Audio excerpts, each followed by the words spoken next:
feels like a whole new Paimon after those 2 days in the hot springs. The Abyss kinda threw a wrench in our relaxation, though. Still, spending time here really has felt like a vacation. The Kaholosaurs are so nice and so fun to play with. Their bellies are super bouncy. Oh, and Atea's snacks were so delicious. She gave Paimon some for the road just this morning, actually. Yelling at some kids who got caught throwing stones in the hot springs, so not much has changed since we first met her. Hey, you guys. Sleep well last night? Yep, this area is so nice.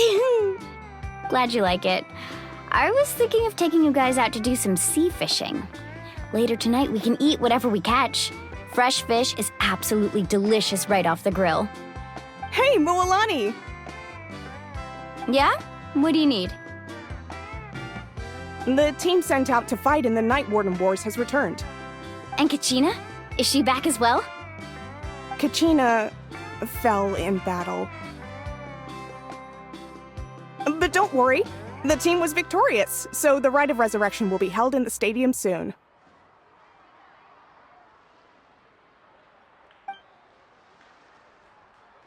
That's a relief. The Abyss is cunning, and it was her first time. Mistakes are bound to happen. Exactly. She deserves to hold her head up high. All right, thanks for letting me know. We'll head out in a bit. Jeez, she sounded a little anxious there. Had me thinking it was bad news for a moment. Mualani, you said the Abyss was cunning just now, but it seems like the Abyss just wants to destroy everything. Like, think about all those monsters that attacked your tribe. If there really was some sort of cunning plan, wouldn't it make more sense to send them to attack Kachina and her small team? Not that Paimon wants them to be in any more danger, it's just... Relax, I get it. The Abyss is difficult to understand, that's for sure. At a glance, it certainly seems like the only goal is total destruction. The Abyss isn't a living entity after all, so what capacity for logic or planning could it possibly possess? But through our long history of fighting the Abyss, we've realized things aren't quite so simple. 500 years ago, the Abyss invaded Teyvat.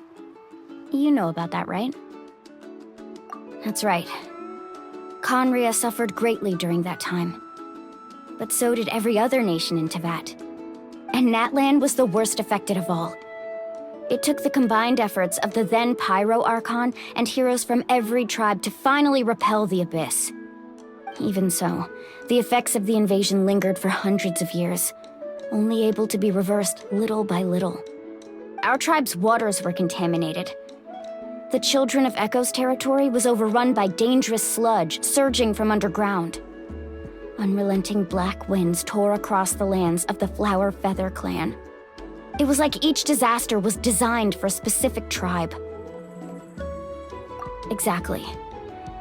We once thought that the Abyss's desire for destruction was a sort of primal instinct, but its methods are, in truth, marked by intelligence.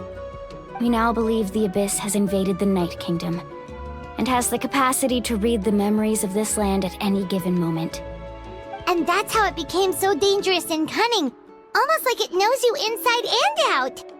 Yes, and that's why we've been unable to fully eradicate it, even after all this time.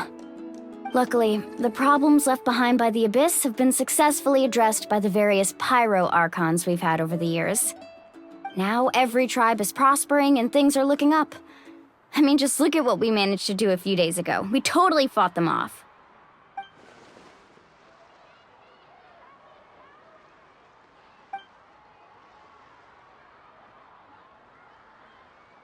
You must have had to sacrifice a lot to get to this point. Every battle, every sacrifice is in pursuit of a future where we get to stop fighting.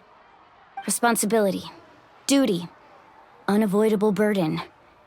Everyone in Natlan views the war differently. But I believe we will be rid of the Abyss one day, and the efforts of all who fought against them will become a story for the ages. To think that my name could survive in ballads passed down to future generations, it's kind of romantic. Everyone has something that drives them forward, you know? We have to. Not only for ourselves, but for our future. Anyway, let's head to the stadium. Our fishing trip can wait until Kachina's back with us. The sea's not going anywhere.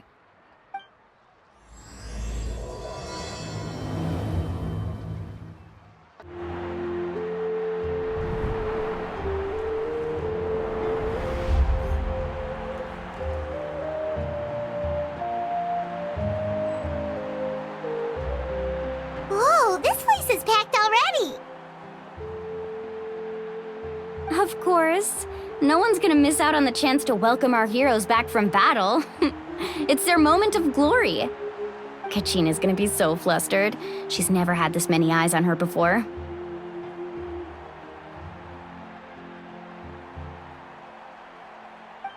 Yeah, she doesn't seem like the kind of person who likes being the center of attention. Looks like I'm just in time. Kanich, you're here! Yeah, a commission ran longer than expected, but I made it. I heard about the incident with your tribe, Mualani. Is everyone all right? Yeah, it's all taken care of. Our new friend here's got some tricks up her sleeve, by the way. She's just as strong as Kachina made her out to be. Hey, look! Is it about to start? That's right. Someone will come out and recite a eulogy, and then we'll sing the Ode of Resurrection together. Come on, let's find a spot with a good view. When the singing starts, just follow my lead and you'll be fine. Let's go somewhere higher up so Kachina can spot us.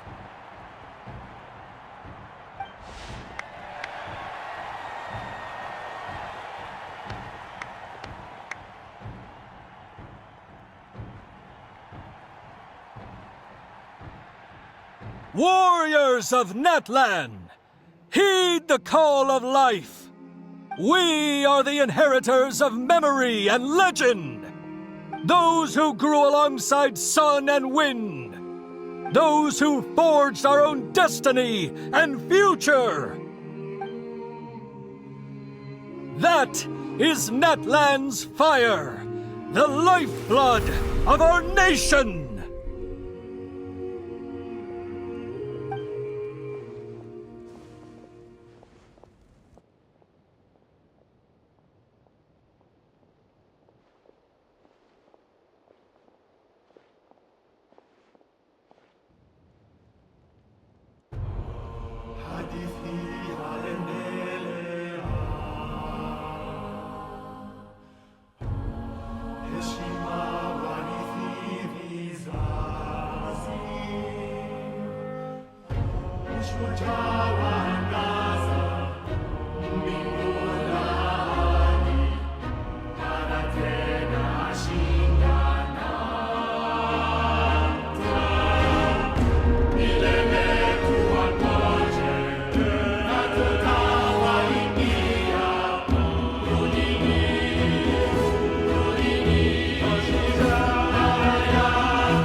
I could not find Kachina within the Night Kingdom, or locate her ancient name.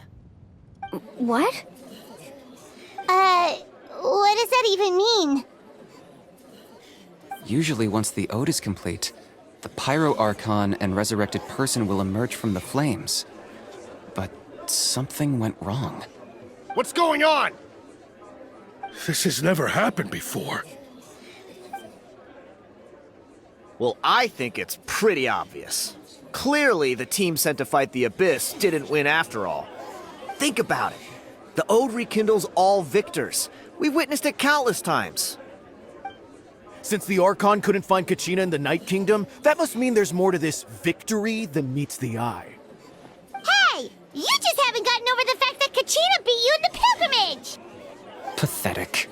The both of you. Your wild guesses are misplaced. We completed our mission. Maybe you did, but who's to say whether that little girl even contributed at all? Maybe she got scared and ran off. Why would the YUB recognize someone like her, even if she was on the winning team? How dare you insult a hero of Natlan like that? Kachina sacrificed herself to repel the Abyss. She doesn't deserve to be subjected to your vile rumors when she's not even here to defend herself. Calm down, Mualani. There's no point arguing with the likes of them. I can't just sit here and let them slander her like that. To insult a hero of Natlan, the person actually has to be a hero. You... Think about it, everyone. Who do you think is really at fault here? A girl who never should have even gone to war? Or the great Pyro Archon? Why would the rules of our nation suddenly stop working? That's true. If she wasn't revived, it must mean she failed to achieve victory. Maybe the YUB interpret victory in different ways? I mean, that girl didn't look all that strong to me.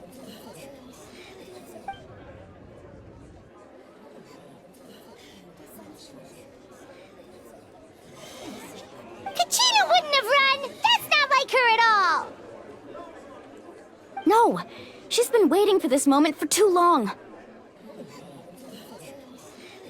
No matter how daunting the situation, no matter how scared she might feel, she's always the first person to stand up and face it head on. We don't even know what happened, so don't you dare try to use this as an excuse to vent your anger or slander her reputation. Fine. We'll find out what happens soon enough. Then, we'll see who truly deserves glory. That's enough. There is no doubt about today's victory, or Kachina's part in it. She is a hero worthy of our admiration and celebration.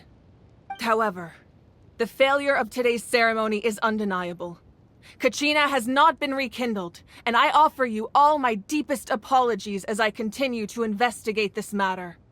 To prevent further casualties, I have decided to suspend the pilgrimage until this matter is resolved. What? No one is all-knowing. No one is infallible, not even myself. But doubt is a means by which we seek the truth, not a weapon we wield against others. I didn't mean it that way, Archon. I just... If there are things you wish to clarify, then ask me directly. Doubt my answer if you wish, but now's your chance. You have concerns? State them. No, of course not. Even though I have said nothing to change your mind, then it would seem the truth never mattered to you at all. That guy doesn't even have the courage to answer the Pyro Archon's question. So much for all that glory talk earlier. I have a question, Archon. My friend Kachina. Do you have any idea where she is? It's extremely important to me. I know you said you were investigating the situation, but I'm sorry, that's not enough. I've already shared everything I know. If you want to learn the truth and rescue your friend sooner, you should join the investigation. So, what do you say? Of course I'll join. In that case, come see me in the speaker's chamber. We should join them. Oh, and if it's not too much trouble, could you drop by as well, Traveler? I'd like to have a chat. Rest assured, everyone, I'll keep the tribal chiefs informed on the progress of the investigation. Once again, I apologize for the outcome of this ceremony. If there are no further questions, let's part for now. Did she just ask us to come along? I believe she did. Let's go. I'd like to know what's going on myself.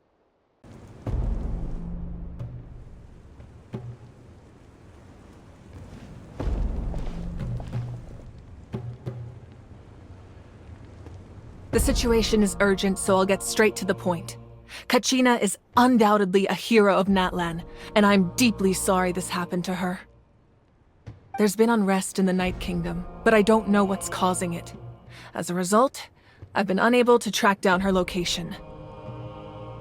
Until we find and address the cause of the unrest, the Ode of Resurrection will continue to be ineffective. And that means Kachina won't be able to come back? That's correct. Not until the problem with the Night Kingdom is resolved. How long will that take? It's hard to say.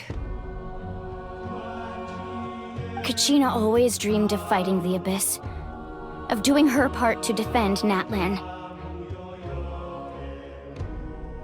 She wasn't afraid of death because she knew, if it came down to it, the Pyro Archon would be there to bring her back to life. Whenever we sat down together, exhausted from training, she would always hum the Ode of Resurrection. She was supposed to come back to us.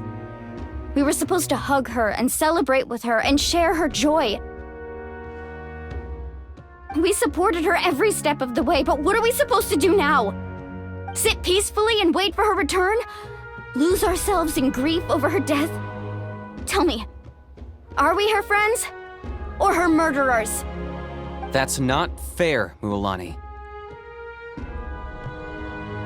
It's all right. I understand your rage and your grief. Kachina's life means a great deal to me, Mualani.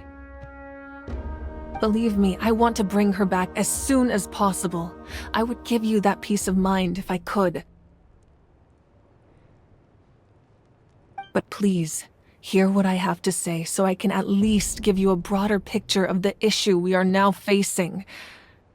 Considering the recent attack on your tribe, I believe the Abyss has found a new means of undermining the rules of our nation. You mean... The Sacred Flame. The foundation of our resistance against the Abyss. If we continue to hold the pilgrimage and send teams to fight the Abyss, there will likely be more casualties. But if we stop altogether, the Sacred Flame will only grow weaker. The Abyss will scale up their attacks, and the tragedy we saw with the people of the Springs will only be the first of many. If we compare the two choices, the former seems to be the lesser of two evils. Sorry, I know that may sound harsh, but I bear the name Malipo. Weighing the costs is my duty. The raw truth can be cruel.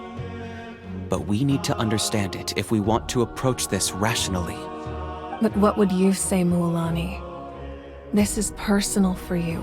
And unlike Kenichi, I dare say it's not a simple case of weighing up which course of action is less painful, is it? No. I can't choose between them, and I don't want to. Saying that one is preferable over the other is disrespectful to the people who suffered. You're saying it doesn't matter whether I suspend the pilgrimage. The consequences will be equally painful. Yes. What happened to Kachina breaks my heart. But I couldn't bring myself to sacrifice other people for her sake. And that is the crux of the problem. It's not simply a matter of choosing the lesser of two evils. Either way, there will be people who suffer. And the end result will be the same. Belief in the pilgrimage will waver. Once doubt has crept in, the people will no longer unite in battle against the Abyss. And that is exactly what the Abyss wants. Their ultimate goal isn't to break the rules that make the Ode of Resurrection work. It's to destroy the people's faith in them. To prevent what happened to Kachina from happening to anyone else, we need to suspend the pilgrimage. So that is my current plan. And in the meantime, I've made efforts to strengthen each tribe's defenses. Then, we have to find another way of strengthening the Sacred Flame to keep the Abyss at bay. This won't be easy. I'll need time to figure out the best approach. I understand your anger, Mualani, but I hope that provided some clarity at least. Wow. Paimon thought things were gonna get heated for a second, but the Pyro Archon took the time to explain everything so patiently. I owe you an apology, Archon. I let myself get carried away earlier, and I'm sorry. You're right. We need to focus on finding solutions. We could always hold the pilgrimage without sending a team to fight in the Night Warden Wars. That way, we would still be able to fuel the sacred flame. I've considered that, but the two events have nearly always been linked. Without the chance to fight the Abyss, pilgrimage rankings lose their prestige, and competitor numbers will drop. With fewer participants, the amount of contending fire produced will decrease, and the vicious cycle will continue indefinitely. So, essentially, the Abyss has taken Kachina hostage. You've learned about the concept of ley lines during your travels, yes? The Night Kingdom is something similar. Staying there for a short period of time shouldn't have an effect on the person.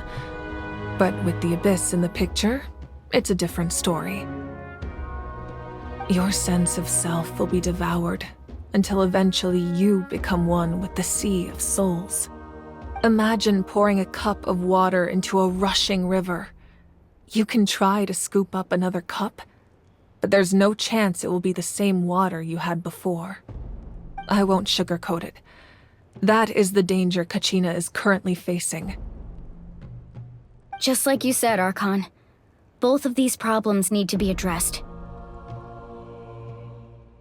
You can focus all your efforts on dealing with the Sacred Flame. I will go search for Kachina. The Abyss poses the same threat to you as it does to her. It is very possible you will not return. Knowing that, do you still choose to go? Kachina's waiting for us to rescue her. That's all that matters. I failed to protect her during our campaign, but I can make it up to her now. I choose to go as well. Traveler? What do you think? Understood. Then I'll support you in any way I can. The Masters of the Night Wind have a technique that can extract an ancient name from the ley lines. If we can find Kachina's ancient name, I can use the link between them to pinpoint her position within the Night Kingdom. Then comes the hard part. You need to visit the Night Kingdom in person and rescue her. But isn't the Night Kingdom a land of souls? Can we even go there? Under normal circumstances, only the consciousness can enter. But there is a way to go there in person. However, know that the Night Kingdom will attempt to repel you, and the Abyss certainly won't leave you be. That's fine by me. Same here. Fighting the Abyss is nothing new for me. So, Paimon's the only one who's scared? Well, if you're going, Traveler, Paimon's going too. Citlali of the Masters of the Night Wind once created an artifact that can be used to communicate with the Wayab.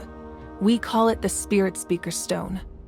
It was originally used as a ceremonial artifact wielded by the tribal chiefs, but that spiritual quality also means it can be used to search for an ancient name. That was the artifact I delivered to the Scions of the Canopy a few days ago. Didn't think I'd be hearing about it again so soon. Thank you so much for your help, everyone. Your thanks are unnecessary. I will offer you whatever aid I can, but your fellowship and courage are what will truly decide the success of this operation. Besides, you're the ones helping me. I can only focus on one thing at a time, after all. Traveler, I certainly didn't expect our first conversation to be so serious.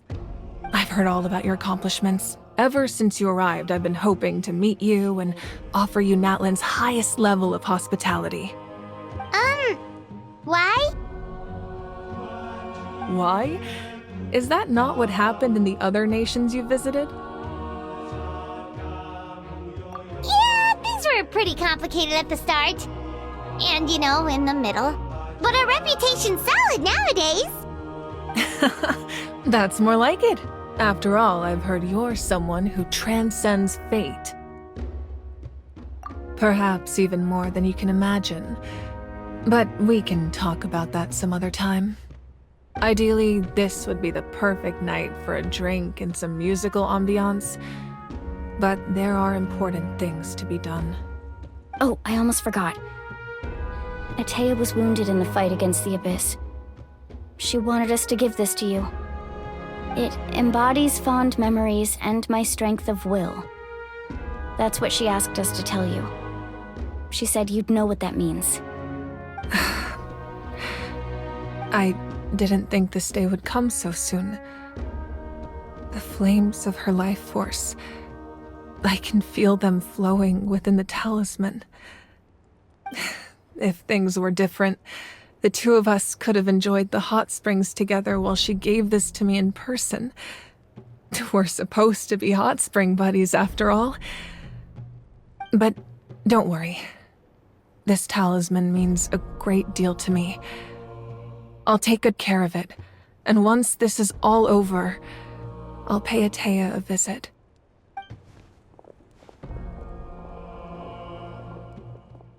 You said you didn't want to jeopardize the production of Contending Fire. But that's not at all why you decided to suspend the pilgrimage, is it? You're right. Even now, the production of Contending Fire is far from sufficient. The gradual corrosion caused by the Abyss has resulted in a massive shortage of pyro energy, and we're currently at the breaking point. As things stand, the pilgrimage is a lost cause. Suspending it allows us to save our strength to defend the tribes. The Abyss has brought catastrophe to Natlan, and Kachina's disappearance in the Night Kingdom is a direct consequence of that. We can't let the general public know that. No. If the public learned that Natlan's destruction was close at hand, there would be immense panic. But if I said nothing at all, they would have continued to question the integrity of Natlan's heroes. Another simple choice. The latter was clearly the better solution. But you chose otherwise. I have never subscribed to the belief that the right choice is the one with the fewest sacrifices. Let's go. There's still a way for the sacred flame to last a little longer. You mean? Yes. Come with me.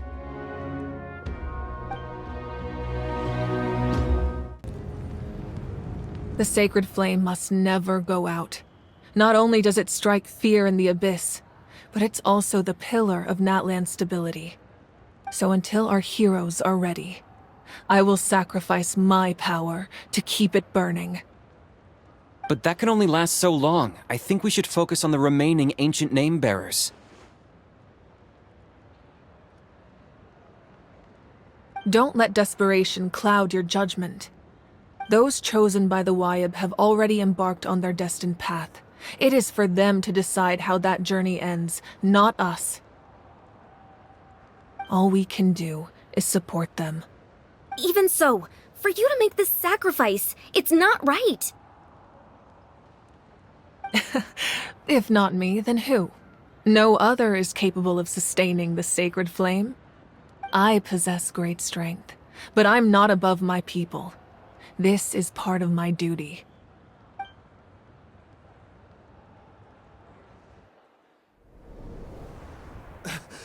Archon, it's the Fatui!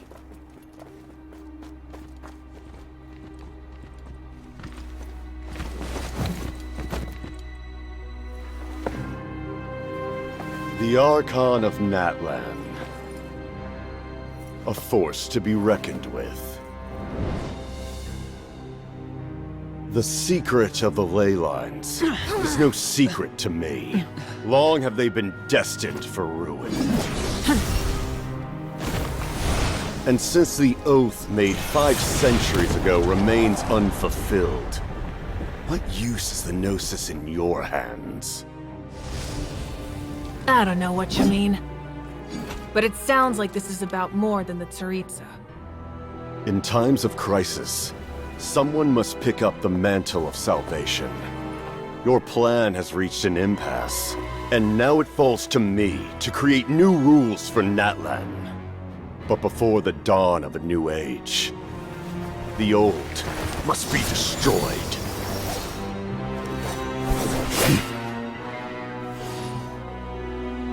I assume that's the end of your speech? Good. People like us. Let our blades do the talking!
Masters of the Night Wind. Send word. The captain and his followers must be apprehended.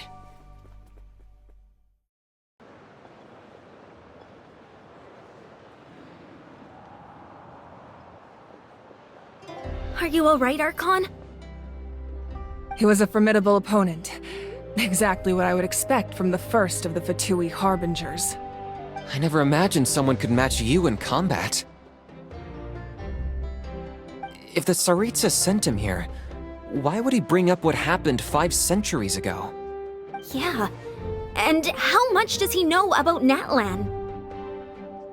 The Harbingers are all driven by their own personal goals.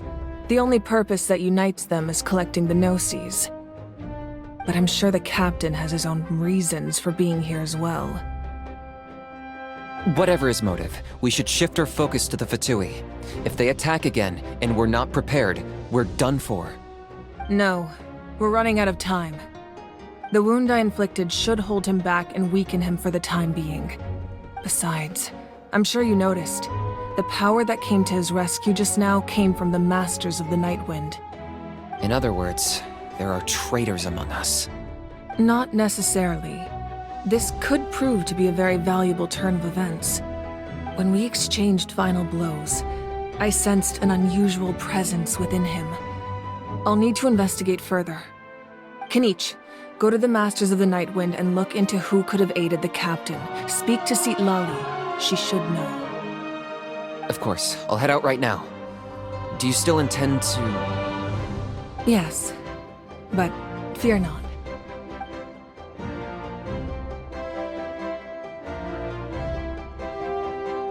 Natlan's strength has never rested solely in its Archon.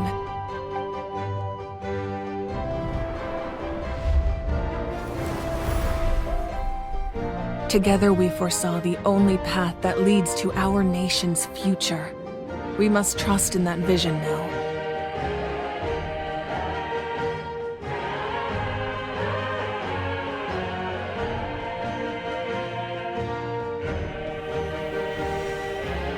Is everything okay, Archon?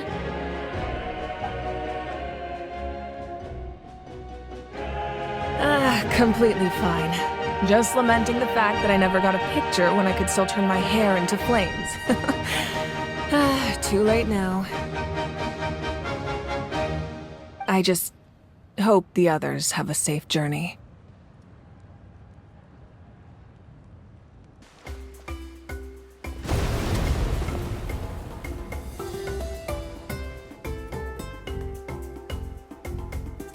What's happening at the stadium? Did something explode? It feels like the Archon unleashed her power. She must be fighting a formidable opponent. Should we go back and check what's going on? Have faith in the Archon. She wouldn't lose in a one-on-one confrontation. Once we find Kachina's ancient name, we'll head right back.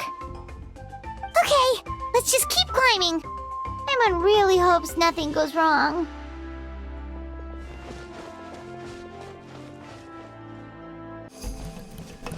What can you tell us about the Scions of the Canopy?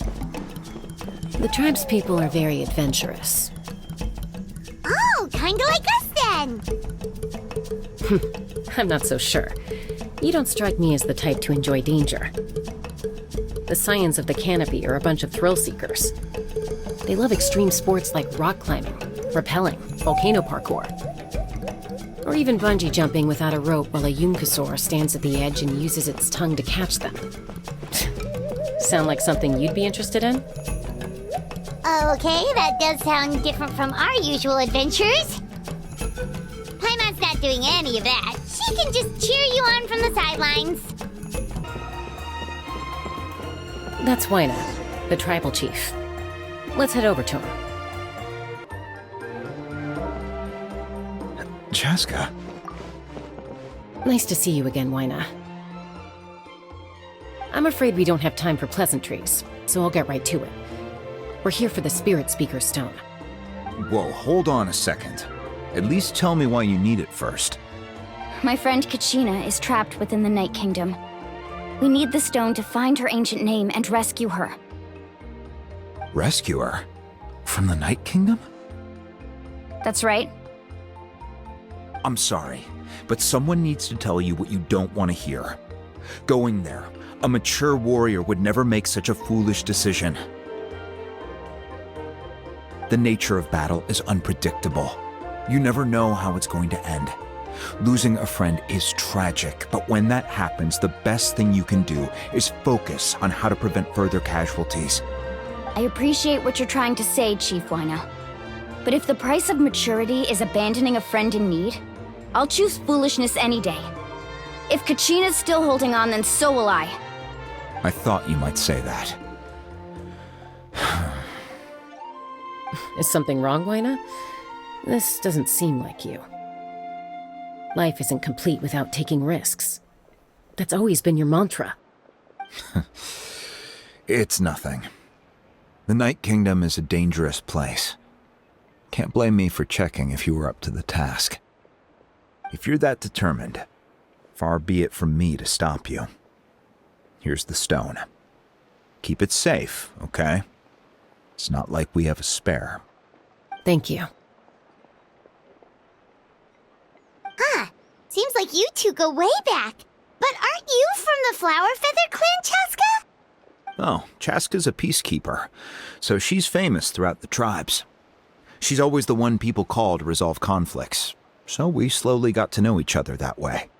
Her younger sister Quichi's always hanging around our tribe, too. She's helped us out a lot in the past. Oh, you have a younger sister? Yes, I'll introduce you to her sometime. But let's get back to business. Waina, how do we use the stone? As you probably know, your intended destination is completely different from the real world. The Night Kingdom is like a river flowing with concepts, and the ancient name you seek is like a tiny fish swimming downstream. In that sense, the stone is like a fishing boat drifting down the river, but the boat alone isn't enough. You need a fisherman experienced enough to steer it in the right direction. We couldn't do that ourselves? With a little practice, I'm sure you could. You have the strength and the talent. If you want to make sure this works, though, I could recommend someone to you. Who? Vichama, a legendary warrior and scout from our tribe. He's got a keen eye and a well-honed intuition. Even his ancient name means to seek. If you're fishing for a name, you're gonna want him on the boat. Vichama? Why does that name sound familiar? He's one of Auntie Atea's hot spring buddies. I've heard stories about him. Where can we find him? Ever since Malco passed, he spends most of his time gazing out at the scenery from the cliff tops. Follow the path that way, and I'm sure you'll find him. Thank you. We'll go look for him there. Good luck. I hope everything goes well.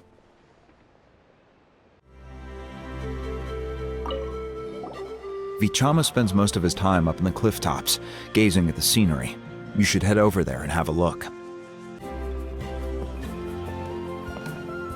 Someone admiring the scenery from the cliff tops. Ah! That must be him!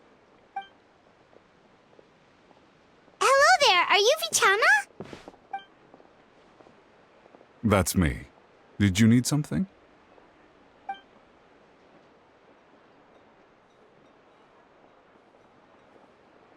What? You're saying you can bring someone back from the Night Kingdom? How is that even possible? No, if you really think about it, anything's possible in that kind of place. But that would mean... Are you okay? You don't look so good. Everything's fine. I'll help you, but I do have a small request. After I help you find Kachina's ancient name, I want to use the stone to look for my friends as well. Your friend? Oh, why not mention someone named Malco? Is that who you're talking about? Yes, but I'd rather not get into it if it's all the same to you. That's not a problem. We agree to your request. Yeah. Since you're helping us find Kachina's ancient name, it's only right that we return the favor. Then we're agreed. Can I have a look at the stone?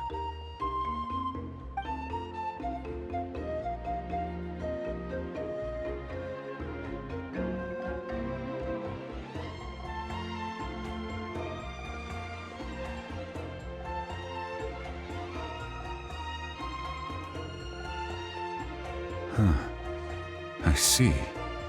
From what I can tell, it functions almost like an abyssal pylon. Both connect the Night Kingdom to the living world.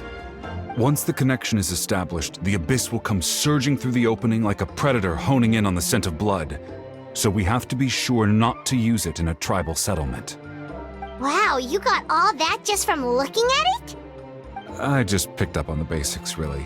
I still have no idea why it works. You said someone named Lali invented this. They must be a genius.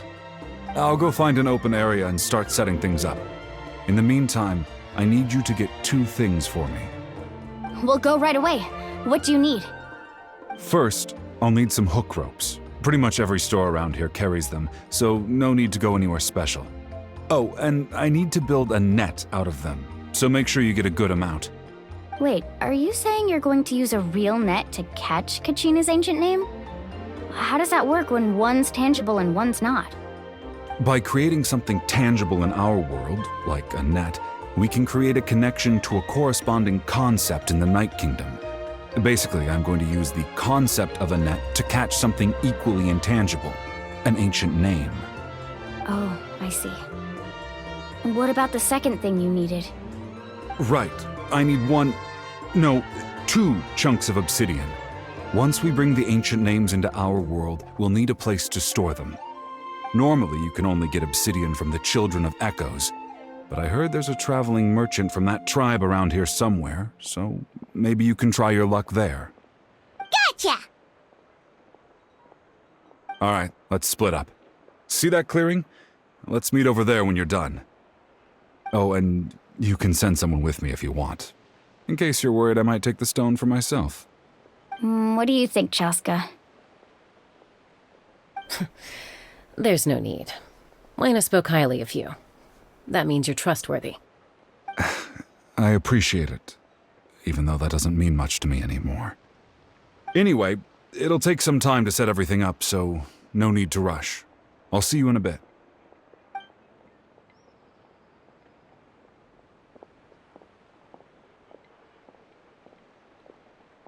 What an odd guy. He seemed so defeated, but also really invested in the stone at the same time.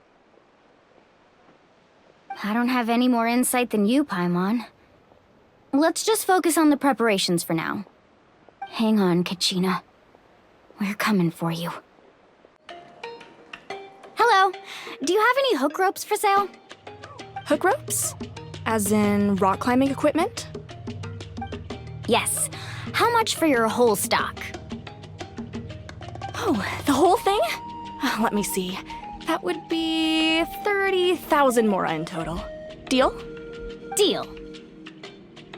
Wait, really? What, you want me to drive down the price? We just need these as fast as possible. Thanks. Oh, no problem at all.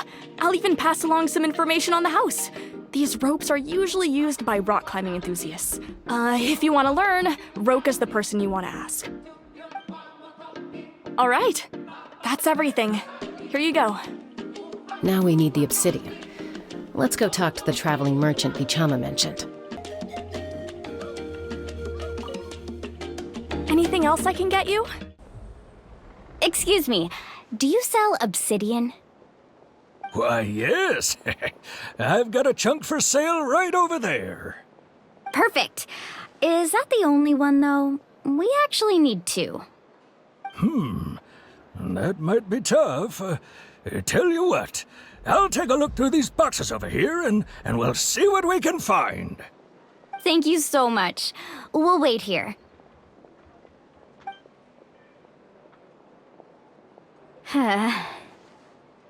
Relax. Everything's going according to plan. I know, it's just... I could tell Vichama feels the same way about his friend that I do about Kachina. I hope this chunk of obsidian isn't the only one. Kachina always carries all sorts of shiny stones with her. If I was the one trapped in the Night Kingdom, she'd have a whole pile of obsidian ready in a heartbeat. Well, would you look at that? I did bring an extra. Here you go, young lady. How does it look? Perfect! Thank you. How much do I owe you? If you hadn't shown up, these stones would have just sat here collecting dust. I'll take 3,000 mora for both. Here you go. By the way, I heard you mention Vichama just now. You running an errand for him, then? How's he doing? Malco's been gone for 5 years now. It's about time he started to move forward. Do you know what happened between them? I heard about it in passing while I was out drinking one night, but I don't know all the details. Vichama and Malco grew up together, and even made a name for themselves together. Malco was an amazing fighter, capable of knocking out multiple opponents in a single hit, while Vichama excelled at scouting and analyzing the battlefield.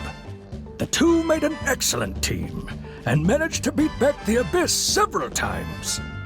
5 years ago, they both emerged triumphant in the pilgrimage, and were placed on the same team to fight the Abyss. But on the eve of battle, the Abyss launched an attack on their tribe, and Vichama suffered an injury to his leg while attempting to rescue someone. Then what happened? The team agreed that he couldn't fight the Abyss in his condition. Vichama didn't argue. He knew going to the front lines with an injured leg would make him a burden in battle. So they raised the issue with the Pyro Archon, and she agreed to let him stay behind. It's just... Malco and the others ended up facing hordes of abyssal monsters in numbers that far exceeded anyone's expectations. The team made an error in judgment, and they fell to the onslaught. Vichama went into a deep depression after that. He blames himself for everything. Oh, you're not wrong. But it's possible he chooses to blame himself. Not because he did something wrong, but because he wasn't able to do anything at all. I've tried convincing him to move forward, to stop dwelling on the past. But the shadow of Malco's death hangs over him still. The Abyss has caused so much suffering, and some wounds never heal. I wish there was something he could do to make himself feel better, but... anyway, that's the gist of it.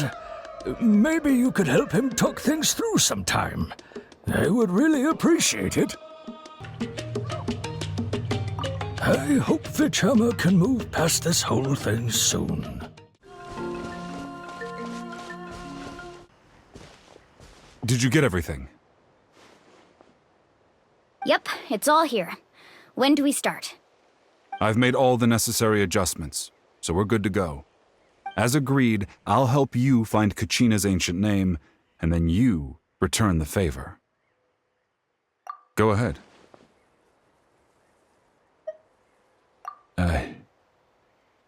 Yes. After Malco fell, I scoured the battlefield to see what happened. It turned out he wasn't bested by some impossibly powerful foe. He was dragged to his grave by the sheer number of enemies. If I had been there, I would have been able to sense the danger. I could have warned them not to advance. I've always blamed myself for what happened. But when you told me about Kachina, I realized there's a chance Malco might also be alive, fighting for survival in the Night Kingdom. But that happened several years ago, right? The Pyro Archon said all life within the Night Kingdom eventually becomes one with the Sea of Souls. There might not be much hope, but I still have to try. Malco and I promised each other, even if we never managed to root out the Abyss for good, we would fight together until the end. All right, let's get to it. I'll start searching for the conceptualized version of Kachina's ancient name. If you see any fragments scattered around the area, please collect them.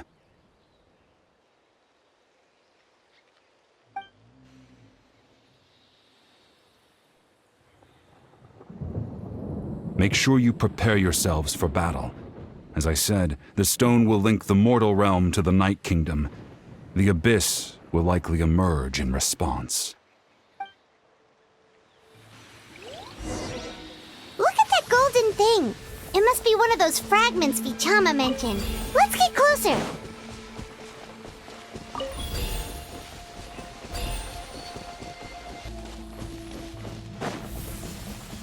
Whoa, monsters incoming! Watch out, everyone! How much longer, Vichama? Not long! We're getting close!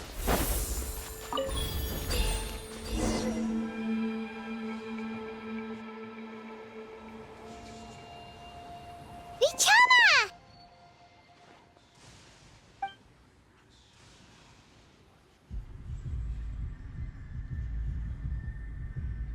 Quick! Take it!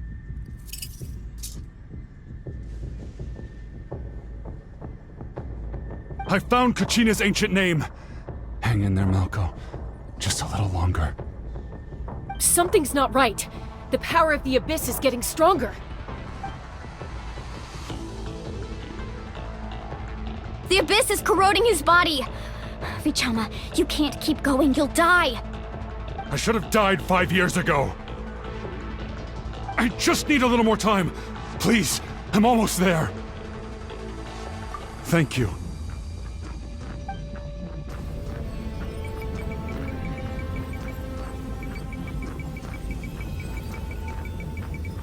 Whoa, watch out! The power of the Abyss is strong.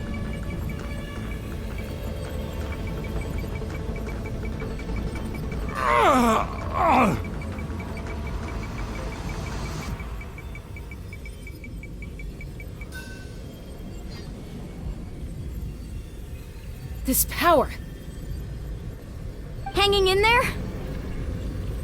Malco. No! Why can't I find him? Why?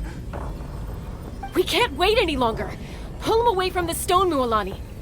I already tried, but the power of the Abyss has him in a chokehold. It's like he's tied to the stone with an invisible rope. In that case, we have no choice. I'm sorry, Sea Lolly. Get back! Chaska, wait!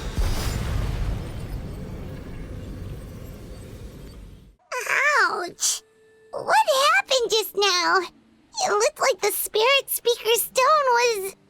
The stone's power was spiraling out of control. The only way to stop it was to destroy it. You were all caught in the shockwave of the explosion.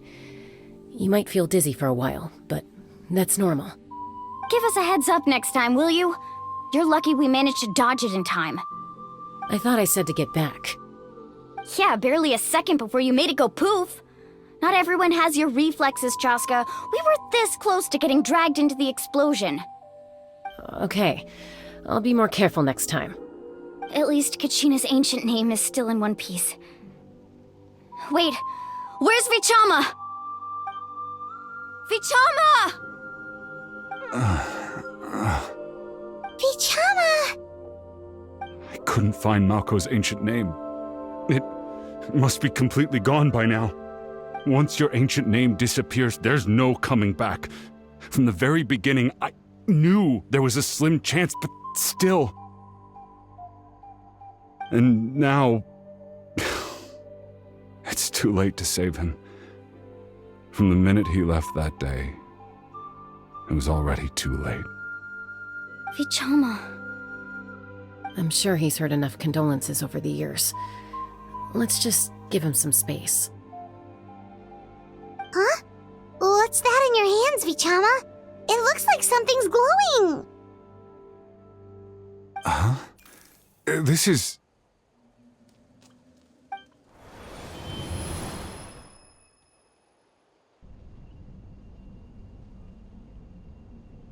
Hey, Malco. Got any strength left? Not enough to swing a sword, but to say a few last words? Sure. Too bad. No one will get to hear them. I never thought I'd actually die on this mission. Not that I'm afraid to die. It's just... hard. Thinking about my mom's face when she hears the news. Guess I have something to be thankful for then. My parents died a long time ago. They won't have to mourn me.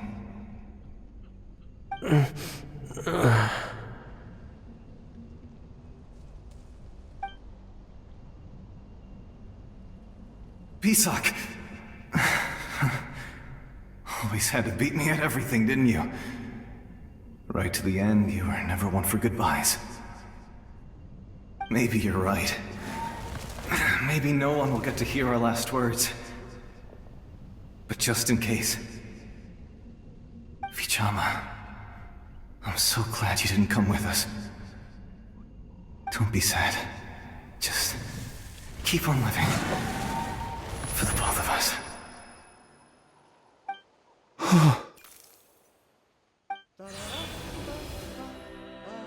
Was that a memory? Seems like we were able to salvage something after all.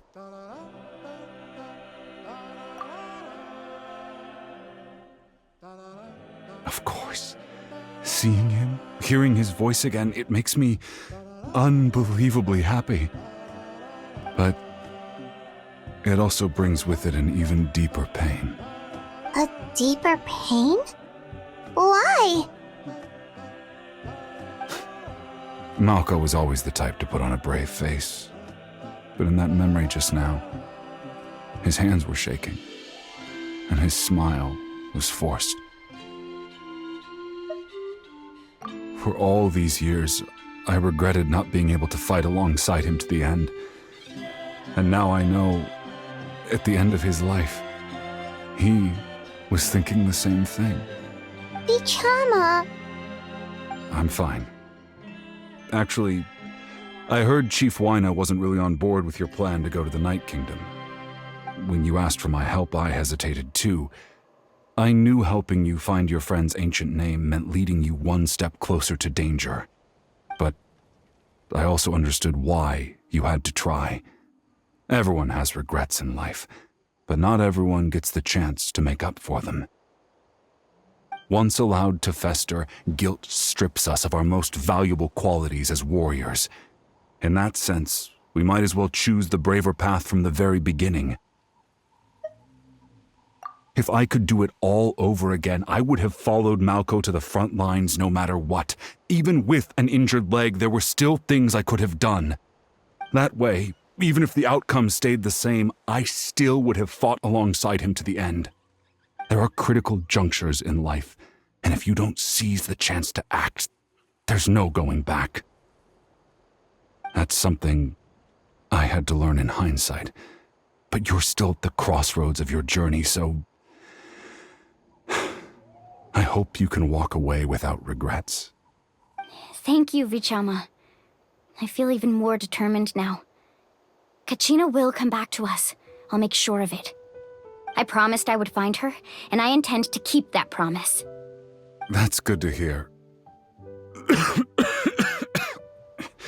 Strange. My body, it's... Once abyssal corrosion enters the body, a portion will fuse itself to your internal organs. Even though the Traveler possesses powers of purification, the corrosion can never be fully eradicated. Thanks to her, though, you are only briefly exposed. Slowing your breathing and controlling your emotions should help you keep the symptoms in check.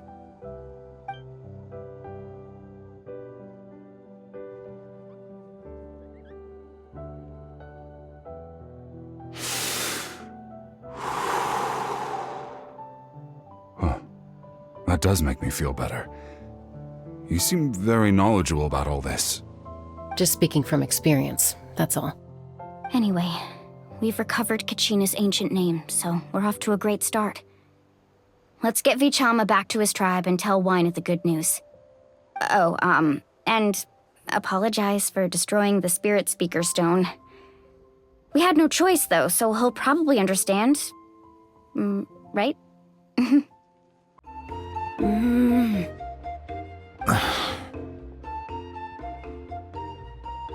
Koichi, are you really gonna just stand there like that? I don't know what you want from me. I think you know exactly what I'm trying to say, Uncle Wina. I can hear it in your voice. Honestly, it's just one thing after another with you two.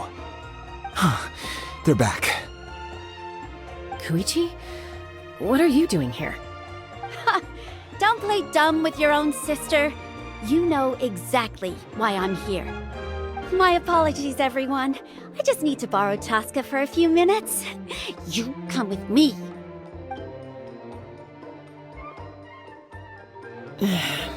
I'll be just a moment. Who is that? Koichi, Chaska's younger sister. Although the two aren't actually related by blood, it's kind of a long story. It's not really my story to tell, but I guess it's not a secret. You see, Chaska was actually raised by cuckoo sores. She was afflicted with a rare disease when she was a child, and abandoned in the wild as a result. The Abyss found her out there, all on her own, and tried to devour her. But in the end, all that did was trigger her will to live. That strength of will pushed her to survive. But it also planted a seed of conflict within her. Eventually, she was adopted by the cuckoo sores. Wherever they went, she followed, getting into fights right and left. For some reason, Paimon can totally imagine that. Well, when Chaska finally returned to human society, it was Koichi's parents who adopted her. At the time, Chaska still had a habit of getting into fights, so Koichi was always taking her around, apologizing to everyone. Ah, I remember those days. One of those fights was definitely with me. But, you know, kids. You're fighting one minute and your friend's the next. Eventually, she found a way to rein in that desire to fight. And now she's who people call to resolve conflicts. She's known as the Peacemaker. It sounds like she still argues with Koichi, though. Don't siblings usually stop fighting when they get older? That's partly my fault. Koichi asked me to stop Chaska from doing anything dangerous, but you probably know by now, once Chaska makes up her mind, there's no changing it. Oh, I get it. No wonder you tried to talk us out of going to the Night Kingdom. Chaska even said that wasn't like you. I'm all for your adventure. You need to take risks when you're young, because by the time you're my age, you couldn't attempt something like that even if you wanted to. Better try now than live with regrets later. That's what I say. Still, I can understand where Koichi's coming from. In the end, nobody wants to sit back and let a loved one put their life on the line.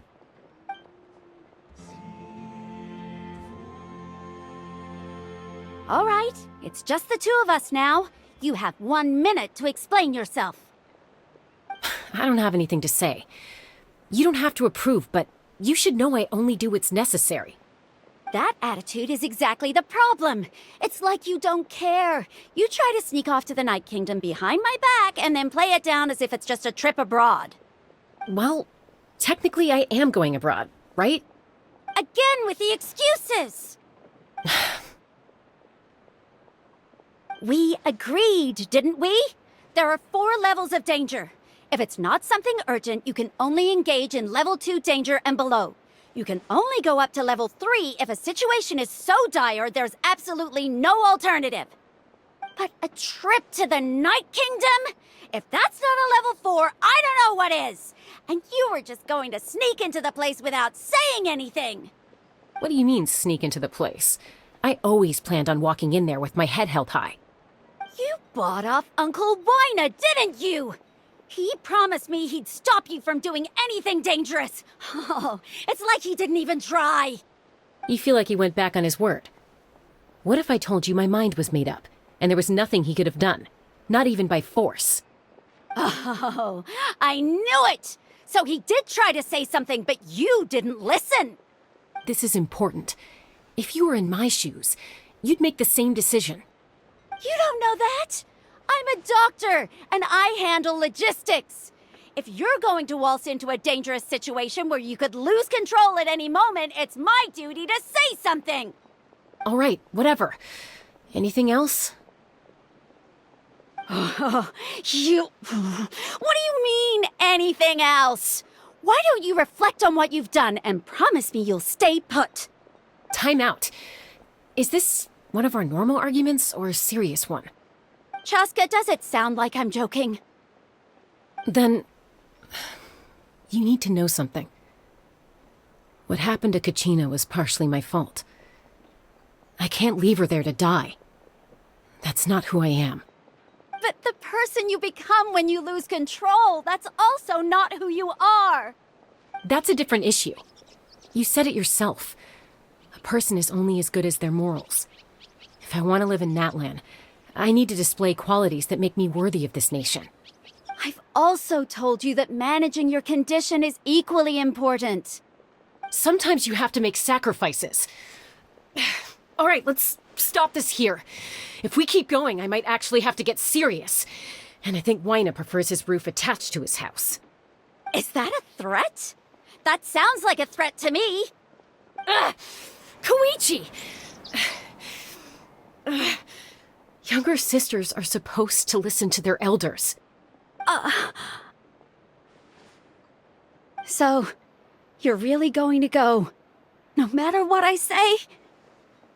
I'm supposed to be your sister. Then support me. I'll be back. All you have to do is wait. Chaska. So, that's it. Why'd you have to turn out to be so darn annoying?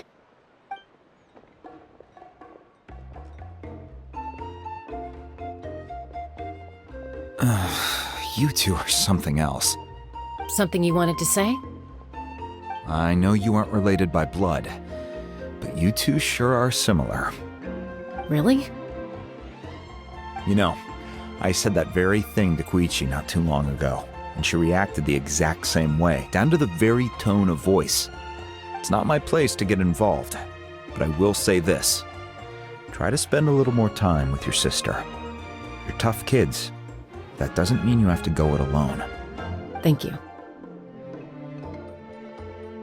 Anytime. All right. If you're done with the Spirit Speaker Stone, you might as well hand it over. According to Kinich, it's an important ceremonial artifact, so it'd be safer to keep it with me.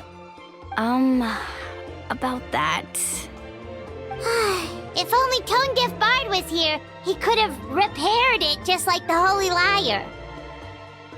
It might be in a few more pieces than you remember. Huh?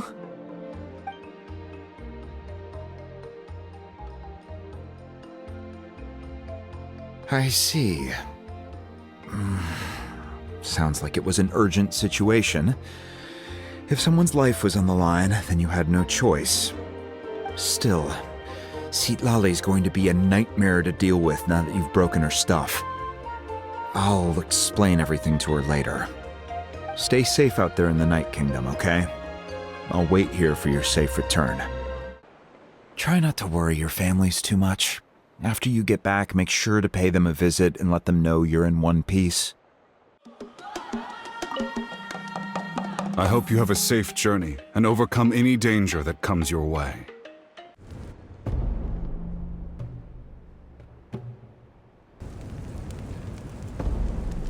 We're back! We found Kachina's ancient name, too!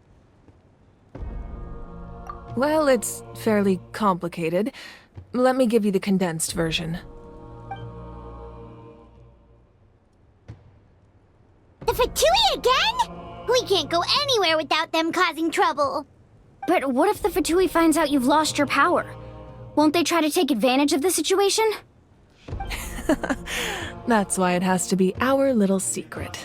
No one else can know, or we're asking for trouble. Look, I wish I could offer you some sort of consolation, but I won't lie to you. With multiple factions closing in, there's nothing comforting about the situation we're facing. Still, all you need to do is focus on your goal. You can leave the complicated matters to me. I can also step in on the Pyro Archon's behalf. There's a limit to what I can accomplish, but I'll help you however I can. There's no need to be so modest, Yeon-san. Your incredible strength has long been a well-known fact. You're the pride of your tribe. Archon, I'm sorry about before. You have so much on your plate, so much that you have to worry about. But all I could do was focus on my own feelings. You have nothing to be sorry about. We all get overwhelmed by our emotions, myself included. Your reaction to Kachina's disappearance, I understand that feeling very well. Well, now that we have Kachina's ancient name, let's go track her down. Follow me.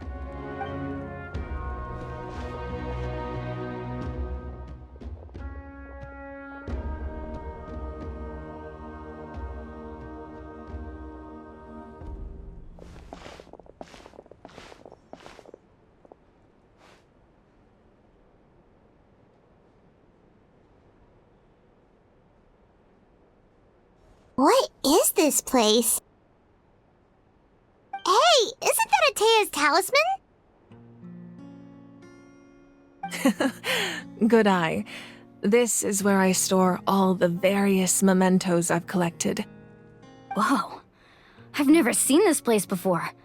There's so many things in here. It looks like there are items from every tribe. Collecting them must have taken a lot of effort. I suppose you could think of it as a hobby of sorts.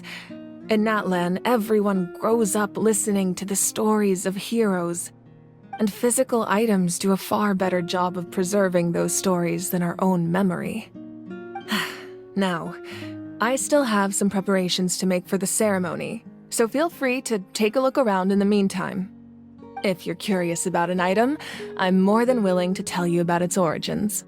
All right, we'll have a look. This flower looks like it's thriving.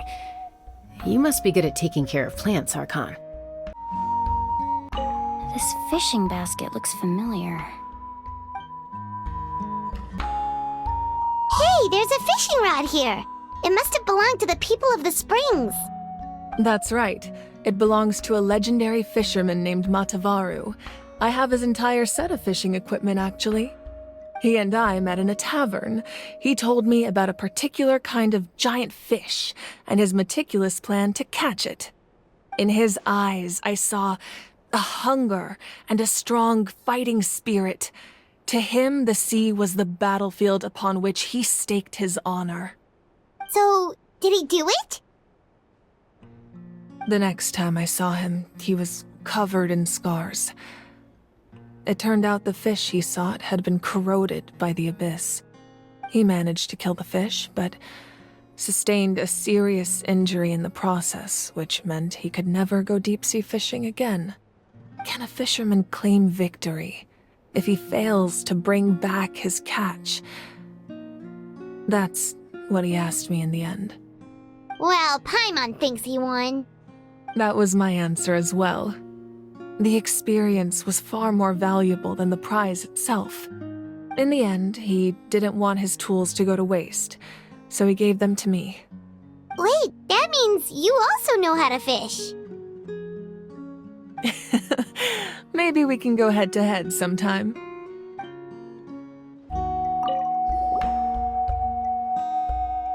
There are so many jars and potions around here. Do they have anything to do with alchemy? No, those belong to the Masters of the Nightwind. They're ceremonial tools used to amplify the ability to communicate with the Night Kingdom and the Wayab. Yamaya is an expert in this field, and she taught me a lot. Even though she appears stoic and serious, she actually has a keen sense of humor. The tools you see here are quite traditional. Her students found them outdated, so she passed them on to me. The contents of the jars aren't all that special. Oh, except the big jar in the middle. That's what she really wanted to give me. Ooh, must be something really cool. What's inside? Grape juice. Huh? It's quite tasty, although probably expired by now. Make sure to handle everything with care. This cup, for example, it's heavier than it looks. Whoa, that belt is bigger than Paimon's head! The Collective of Plenty are known for their bodybuilding competitions and contests of strength. This belt is a symbol of great honor within the tribe. The association with strength might also have been the reason the original belt was extremely heavy. It was difficult for even 2 people to lift. And even if a warrior had the strength to put it on, wearing it for any length of time would still leave them gasping for breath.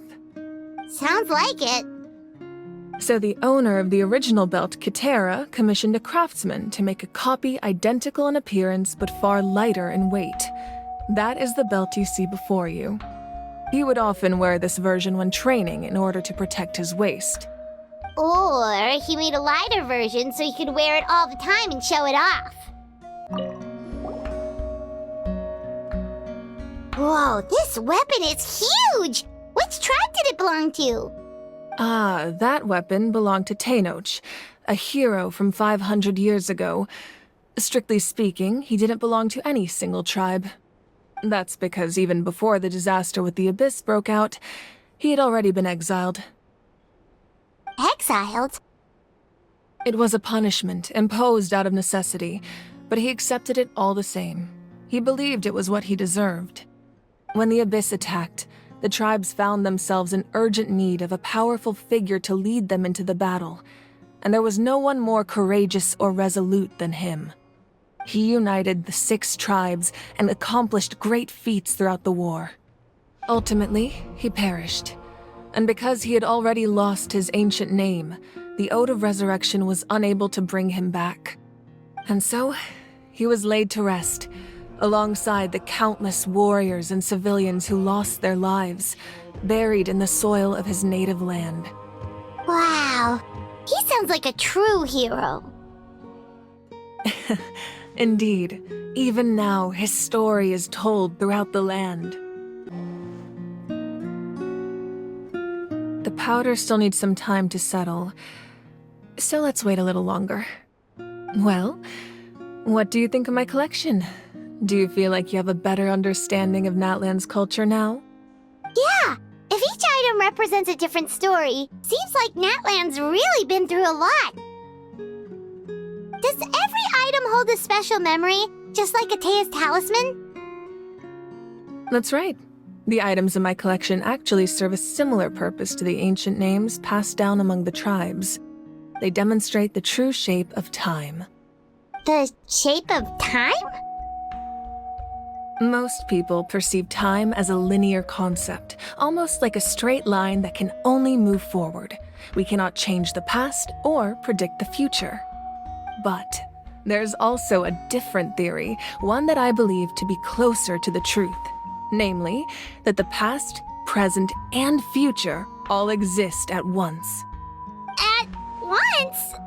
Paimon's not sure she understands. Let's say your journey ended right now. Thinking back on your experience in each nation, which one would you say was the most important? Exactly. Even at the end of your journey, the things you experienced along the way don't cease to exist. They become part of who you are. Take out a portion of that journey, and you would likely make very different decisions, and eventually arrive at a very different destination. The future is the same way. It exists even though it has yet to come to pass. We just lack the means to perceive it. Of course, there are those with the power to foresee the future. They simply call it by a different name. Fate. You're quite familiar with that concept, I would imagine.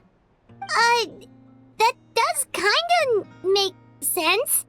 The future future hasn't happened, but already exists. Humanity excels at living in the present, but too often we forget the past and neglect the future.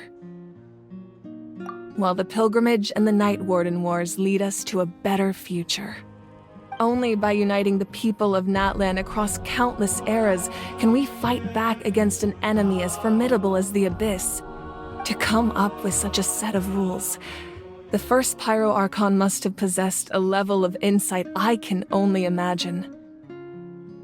That's correct. At first, he was a mortal man with no special power. After he ascended to the Divine Throne, he used it to borrow power from the heavens and establish the rules of Natlan. Namely, a framework through which ordinary people can ascend to Archonhood. By holding the pilgrimage, we're able to determine the strongest among us, and when that person ascends to the Divine Throne, their inner flame will awaken. In addition, the sacred flame will grant them significant knowledge and memory of this land. After all, that's how I came to know everything I just told you.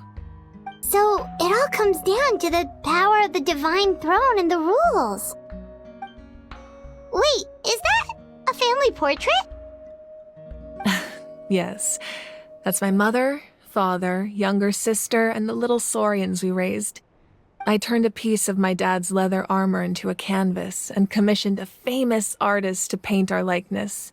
Your sister is so cute! It looks like the two of you are really close. Paimon was having a hard time thinking of an Archon as an ordinary person, but seeing this portrait, it kind of makes sense now. It really doesn't look like there was anything special about you before. Oh, wait, is Paimon allowed to say that? A little late for that question, don't you think? Sorry! Paimon's so sorry! Paimon's mouth works faster than her brain sometimes. It's all right. I'd never get upset over something like that. No matter what others may say, my past is a precious part of my identity. I'm forever proud of the life I used to lead. Becoming the Archon doesn't mean you sever ties with your family. The position just comes with a lot of responsibilities, so it impacts how often you get to see them. My father made the most delicious stew, so my sister would often bring me a large pot of his cooking, and he would sit on a blanket and eat it together. One time, we didn't close the door securely, and the saurians we were raising ran into the room and knocked over the entire pot. My sister immediately burst into tears. The two troublemakers were going for the meat, but when they saw my sister's distress, they froze on the spot. I still remember the way they laid there, sulking like a pair of children, even after making such a mess. It was frustrating, but in the end, all I could do was comfort my sister and move on. Wow. Isn't that what being a family is all about? I think about that story a lot, actually. As the Archon, I made a vow to defend this nation, and experiences like that, they remind me exactly what I'm trying to protect. Well, what happened after that? This portrait looks pretty old. Your sister must be all grown up by now, right? I believe she ended up working as an architect and artist. She built many houses and crafted many beautiful works of art. Anyway, that's enough about me. Now that the powder is settled, we can begin. Ian-san, Mulani, Chaska, over here, please.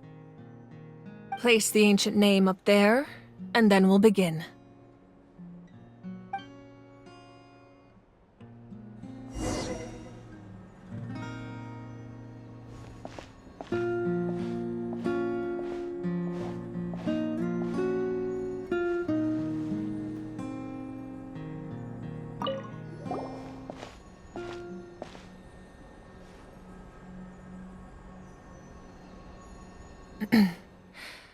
Surely as the echoes of life resound through heaven and earth, so too shall our stories remain eternal. Ancient name, take us to your fated bearer. Allow her to answer our call.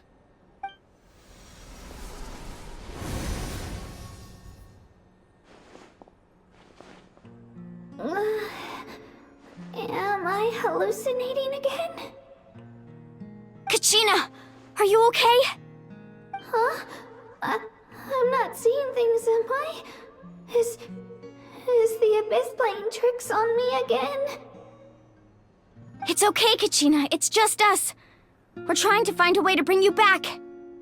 Everyone, you have to listen to me. I've been investigating the Night Kingdom this entire time, and I figured out what's wrong. The Wyab is being affected by the Abyss. I was waiting for the Wyab to send me back, but then this really strong monster came in and it almost killed me. The Wyab saved me, even though its power is weakening, so I've been hiding from the monsters while trying to find a way to help. The Night Kingdom has become a huge mess, though.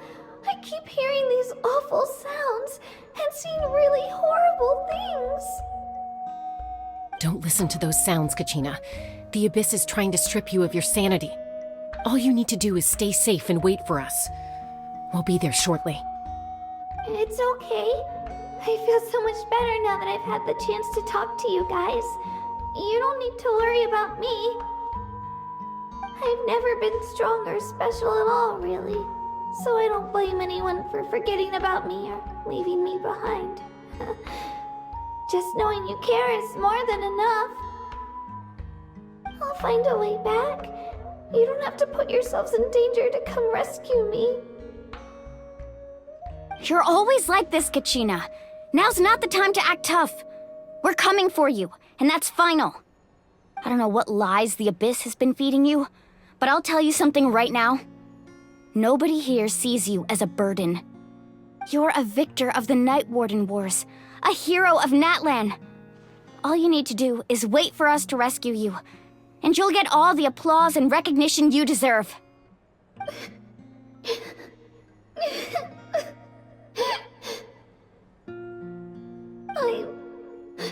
I'm really scared.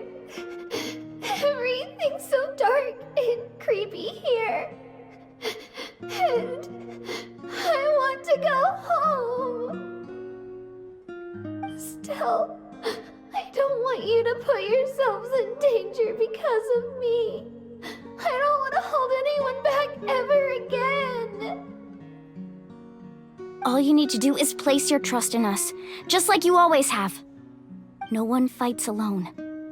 We're not leaving you behind. Not ever. Yeah, we're so close, we can't call it quits now! Thank you. Be careful. Looks like we've lost contact. Now comes the most dangerous part. You have to traverse the Night Kingdom in your physical form. This entrance to the Night Kingdom was left behind after an abyssal invasion. Even a brief amount of time inside could expose you to corrosion.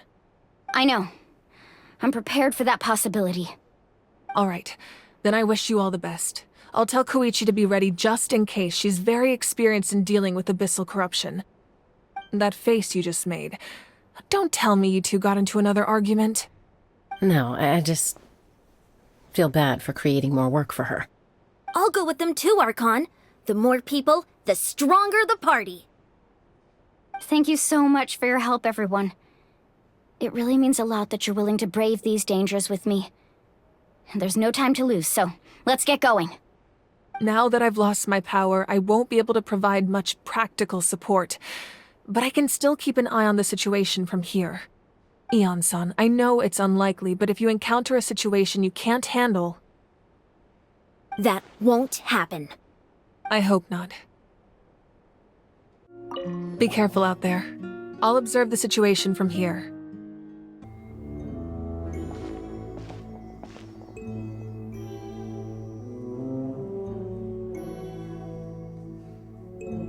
So we're underneath Natlan right now? It looks nothing like Paimon was imagining. That's because in the distant past, Natlan was home to an incredibly advanced civilization ruled by dragons. Humans only established their own society after the fall of the dragons. So these are Saurian ruins? Wait, you mean like the elemental sovereigns? They had their own advanced civilization? Yes, a really long time ago. Very few records have survived until now, so no one really knows what the devices here are for. These ruins have been abandoned for a long time, but with the recent increase in Abyss activity, the installations around here have somehow been activated again. So what you're saying is, we're not in for an easy trip to the Night Kingdom. No. It's going to be obstacle after obstacle from here on out. Why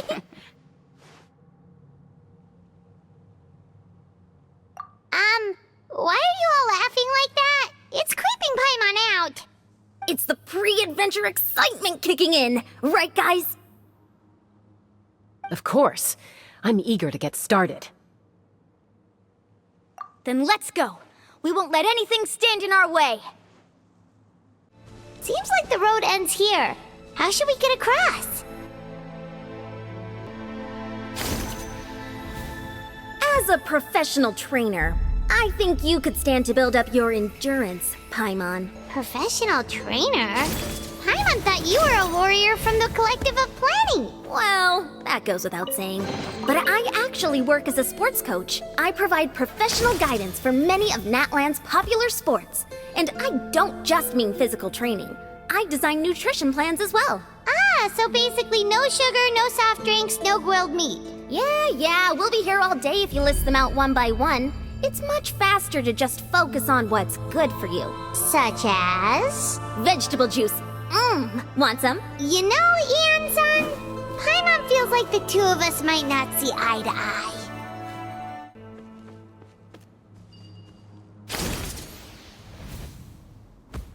Those guys look familiar. We've fought them before. Let's go. Show no mercy.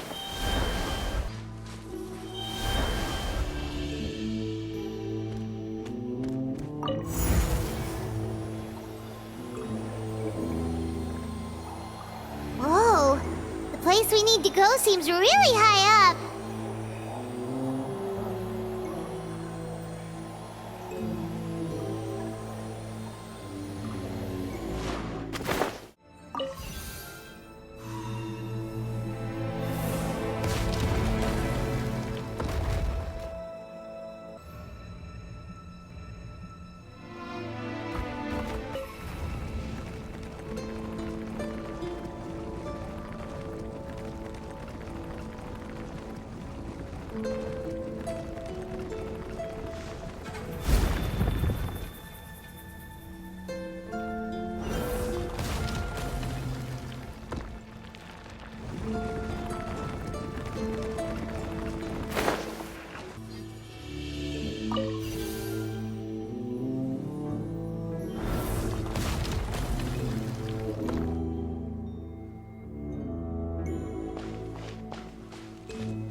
This is the final stretch. We just need to climb up, and we'll be there.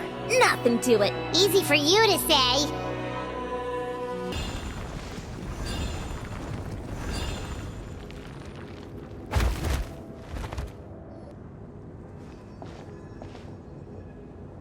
This must be the entrance the Pyro Archon told us about.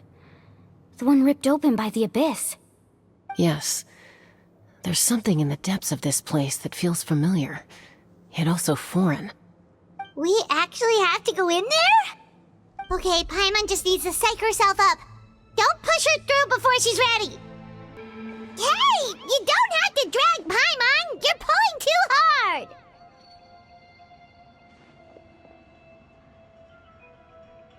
Looks like we made it. This is the Night Kingdom.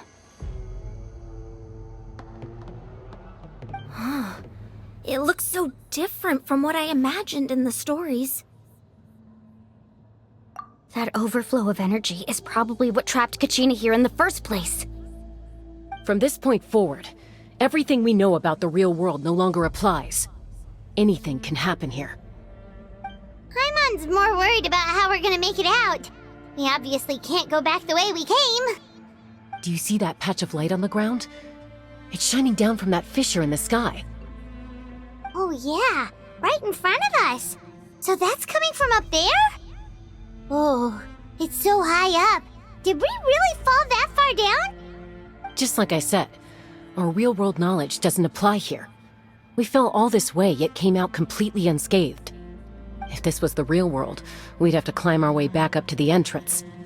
But here, all we have to do is stand underneath the light and offer a prayer. That's it? Right. We still got a job to do. So that means all we need to do is find Kachina and bring her to this location. Exactly. This light is streaming in from the real world. It's a link between the two realms.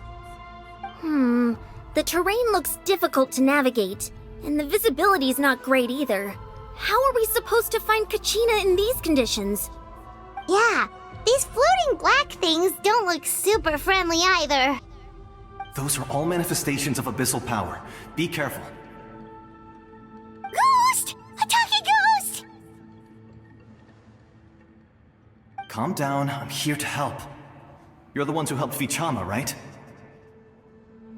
Yes, I'm Vichama's friend, Malko.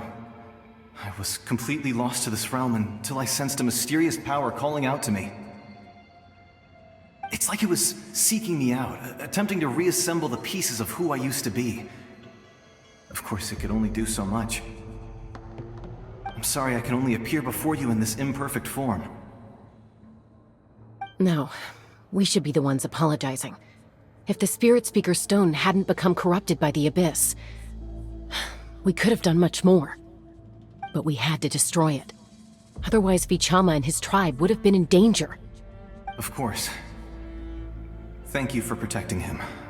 I never imagined that, even after all these years, he'd still take such a risk for me. Under the power of the stone, it felt like our souls were connected. Turns out even our regrets were exactly the same. Whether in triumph or death, you want your best friend by your side. Exactly. That may not be in the cards for us, but it's not too late for you. You're looking for a young girl from the Children of Echoes, right? She's being chased by an embodiment of abyssal power. I'd like to help her while I'm still in this form, so follow me. Be careful. This place has been severely corroded by the Abyss. Paimon didn't realize it had gotten this bad. It's like a seething volcano ready to engulf our world at any moment. Ouch! Quick, get back here! You can't go on. Stick close to me. My power will be able to ward off attacks for the time being.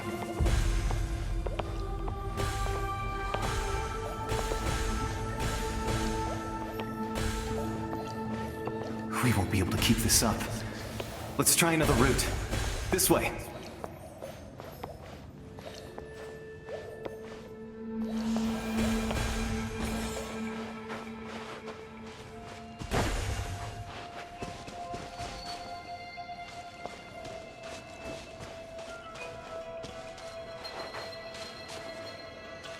Not good. More monsters. We shouldn't waste our time on them.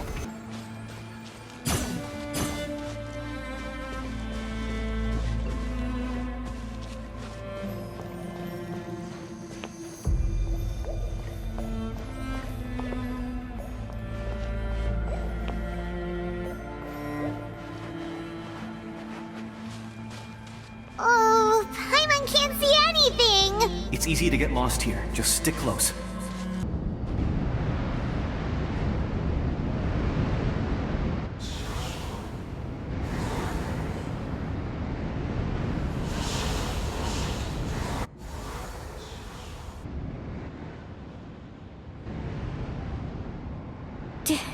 Did you hear that?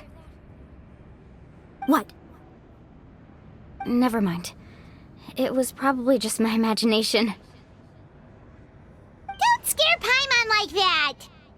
I heard it too. It was a voice from the abyss. What did it say? Doesn't matter. It certainly doesn't harbor good intentions. Paimon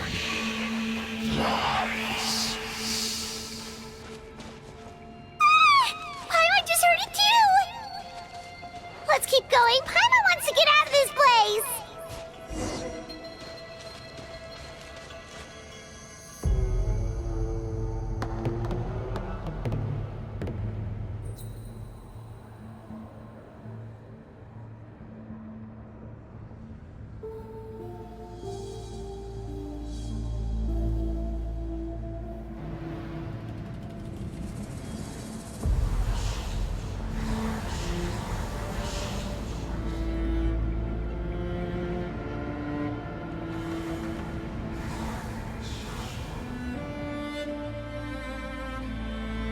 We're here, Kachina!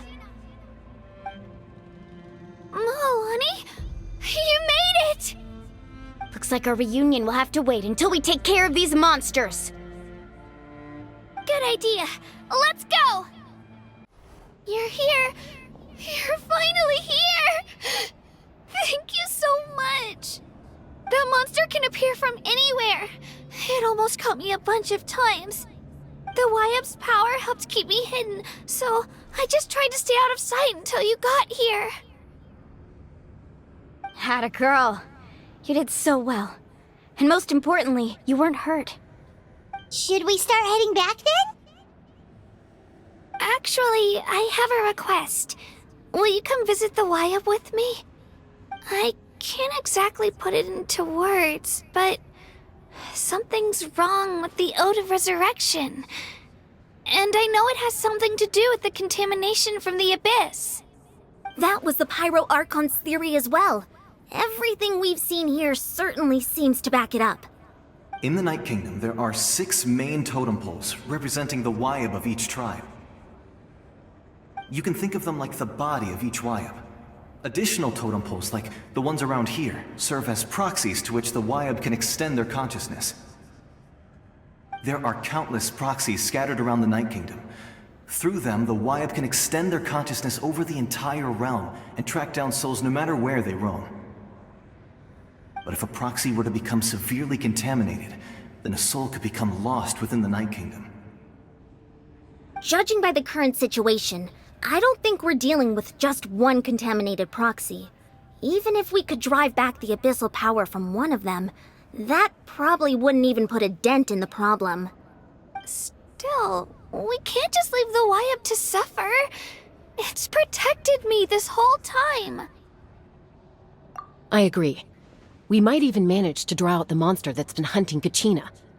Getting rid of the monster might slow down the deterioration of the Night Kingdom.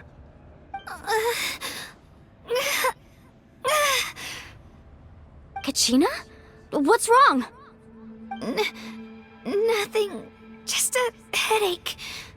And that voice again, telling me to abandon the Wyab and leave this place. Maybe we really should leave. Kachina's already been here for too long. No, I'm fine. I don't plan on listening to that nonsense. I can hold on. Just up ahead. I'll lead the way. Besides, I can still fight, so please, help me out a little longer. Listen to me, Kachina. We'll come with you, but that's because we want to help the Wyab, not because we have something to prove. You don't have anything to prove either. It's okay if you reach your limit. We'll be there for you. All right. The sooner we get this done, the better. We've already come all this way, so we might as well try to get to the bottom of this. Let's go. This way. I'll stay here and try to stall the Abyss monster. All by yourself? That's too dangerous! It's all right. I may not be as strong as that monster, but I'm definitely more familiar with the area. Besides, I don't have much time left. If you're anything like my friend, I'm sure you're not particularly fond of goodbyes.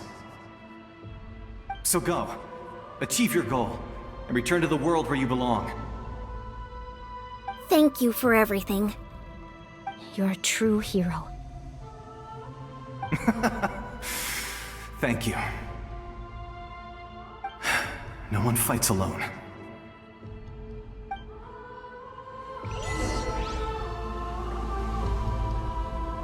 Does your head still hurt? Let me help you walk. I'm fine.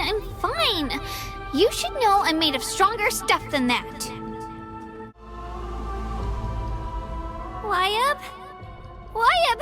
I'm back! My friends and I are here to heal you. Liyue? Can you hear me? Liyue?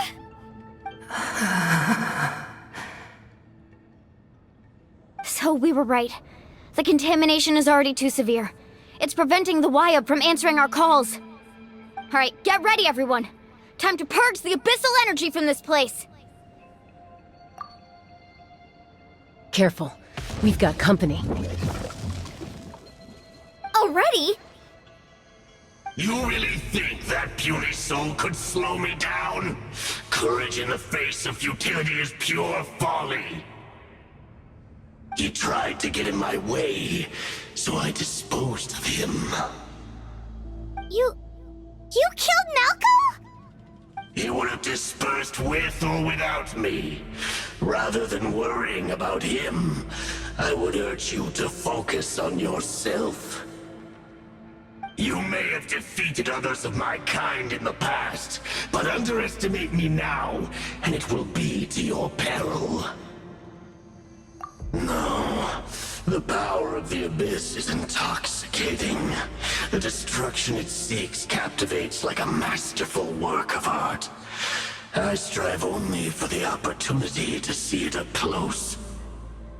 I thought this naive little girl was an exception, but it turns out humanity is full of lambs willing to offer themselves up to the slaughter. That is the tragedy of your short lives. You understand nothing of all-encompassing power. Ancient names, pride, friendship, all empty ideas invented to give you a false sense of self-worth. They possess no power at all. The Pyro Archon created those grandiose ideals out of pure selfishness. Anything to avoid sharing power. Anything to avoid handing over the primordial gift to ordinary people like you.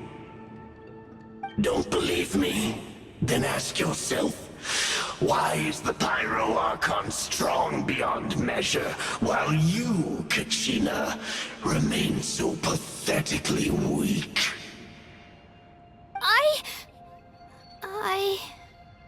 Kachina! Give me your hand.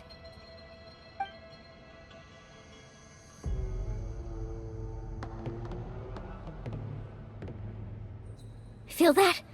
I'm right here next to you. Thanks, Moalani. You're right. I have nothing to fear. Because I'm not alone anymore. You're right. Maybe comforting ideals don't have any power. But you also couldn't be more wrong. You've never had to work for your own strength, so you will never understand the true source of our power. What? The courage we have to stand before you and not back down? It comes from our friendship.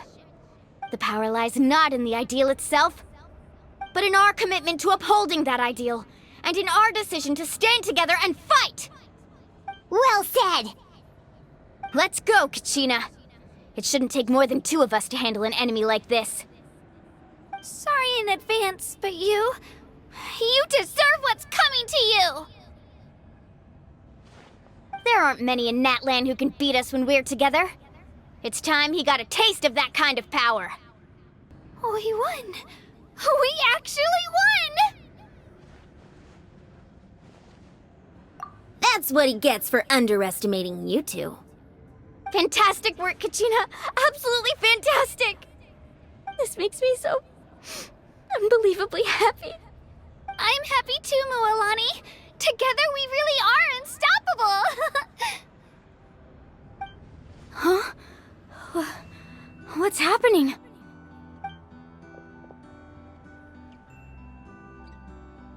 My My ancient name is glowing? But I thought I didn't bring it with me.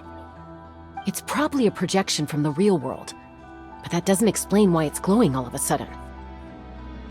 Wait, does that mean you're...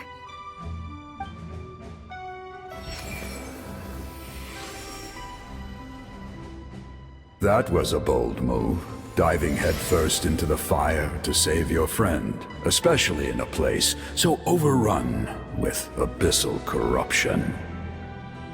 Still, seeing you pull it off was really something. Everything you said was exactly right. As isolated individuals, we stand no chance against the power of the Abyss. It took years' worth of scars and lots of unnecessary suffering for me to understand that for myself. The Pyro Archon's plan will unite us as one. Everyone has a part to play. Only then will we have the power to defeat the strongest of foes. Who are you? Tupac, a warrior from the people of the Springs. I fought against the Abyss during the invasion 500 years ago. I've heard that name before. You were the giant who saved all of Natlan. Since you were able to awaken my words from your ancient name, that means you have fully embodied the aspirations of the Wayub.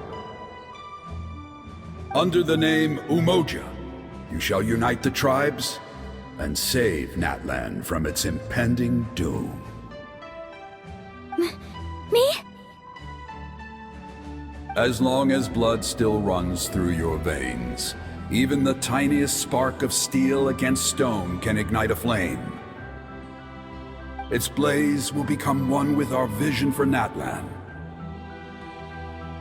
Even amid everlasting darkness, our bonds remain eternal.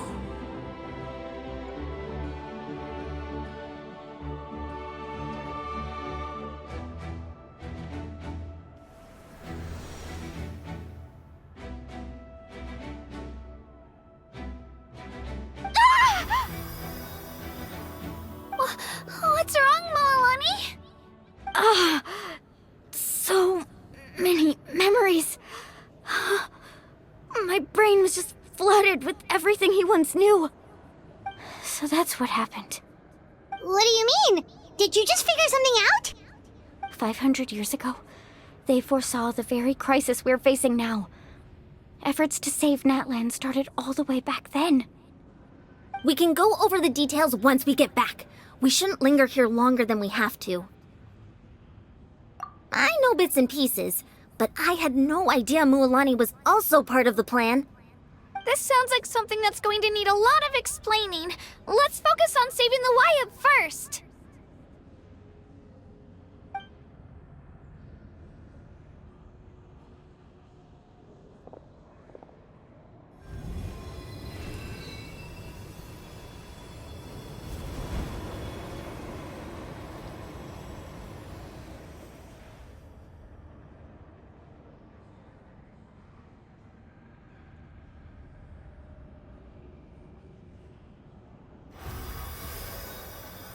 Okay, that should be enough. Wayub? Wayub? Can you hear me? I hear your voice, Kachina, my dear child. Great. Well then, I'm afraid it's time to say goodbye. I just wanted to make sure you were okay before we leave, but we can't afford to stay here any longer. I was going to ask why you bestowed an ancient name upon someone like me, but it's okay. I'll keep searching within myself for the answer. I'll never stop trying to improve my strength. One day, I'll live up to the hero you saw in me. You are already an outstanding child in my eyes, Kachina. No matter what happens. Huh? You are all my most beloved children. It has always been my honor to protect and nurture you. Your ancient name is just that, a name. Much like your parents chose to name you Kachina, I also gave you a name, but it need not define you. Focus on who you want to be. You are already worthy of your name. Now, you need only devote yourself to becoming a better you. The story of your ancient name is for you to continue. Just like your parents, my love for you will never change, no matter what the future holds.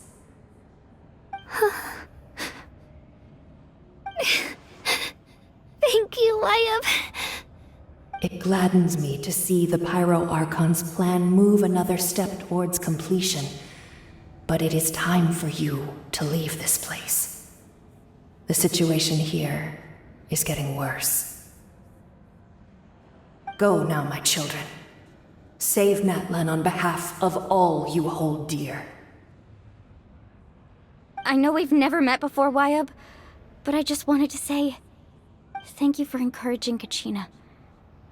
It was exactly what she needed to hear. Whoa! What's going on? An earthquake? We're out of time. It's the power of the Abyss. Quick, we need to run!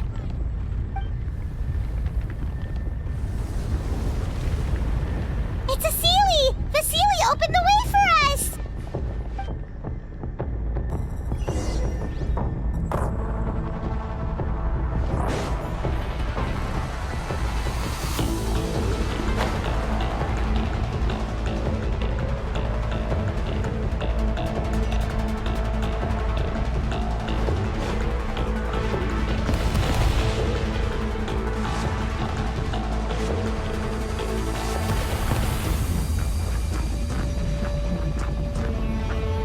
The opening in the sky!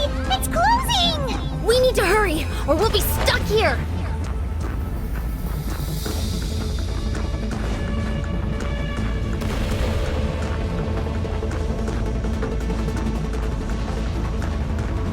Watch out for the falling rocks! Quick, through the middle!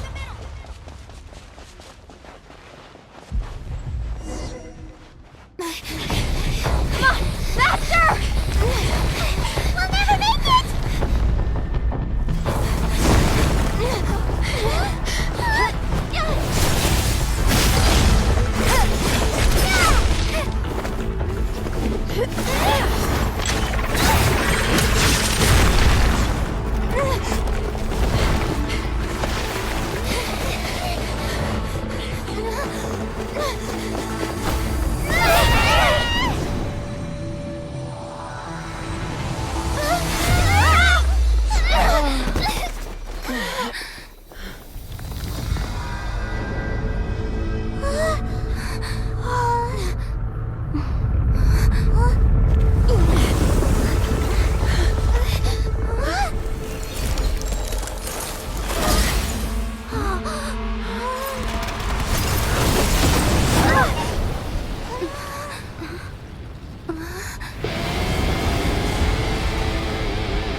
You've done well.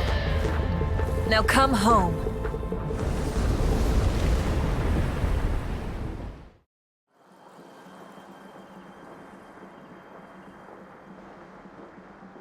We're back! The Pyro Archon saved us. But she's not here.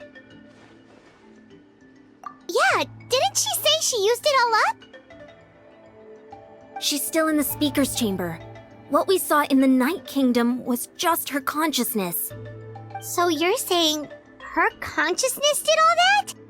Every great display of power comes at a price.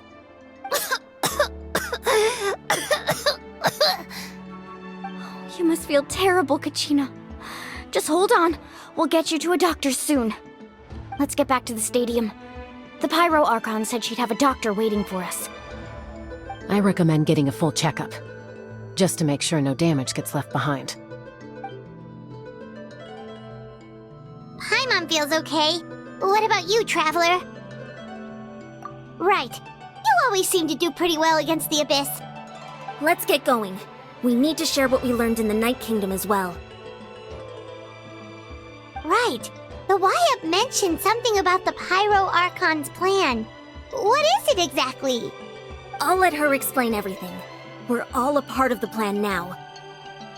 Every move we make from here on out will decide Natlan's ultimate fate. Huh. There's a lot less stuff here than before. It's good to see you all here in one piece. I know you must have a lot of questions, but let Koichi check you over first. It's best not to let any lingering effects of the Abyss go untreated. Thank goodness you made it back. I came here as soon as the Pyro Archon told me about your plan. Take a seat, everybody. I'll examine you one by one.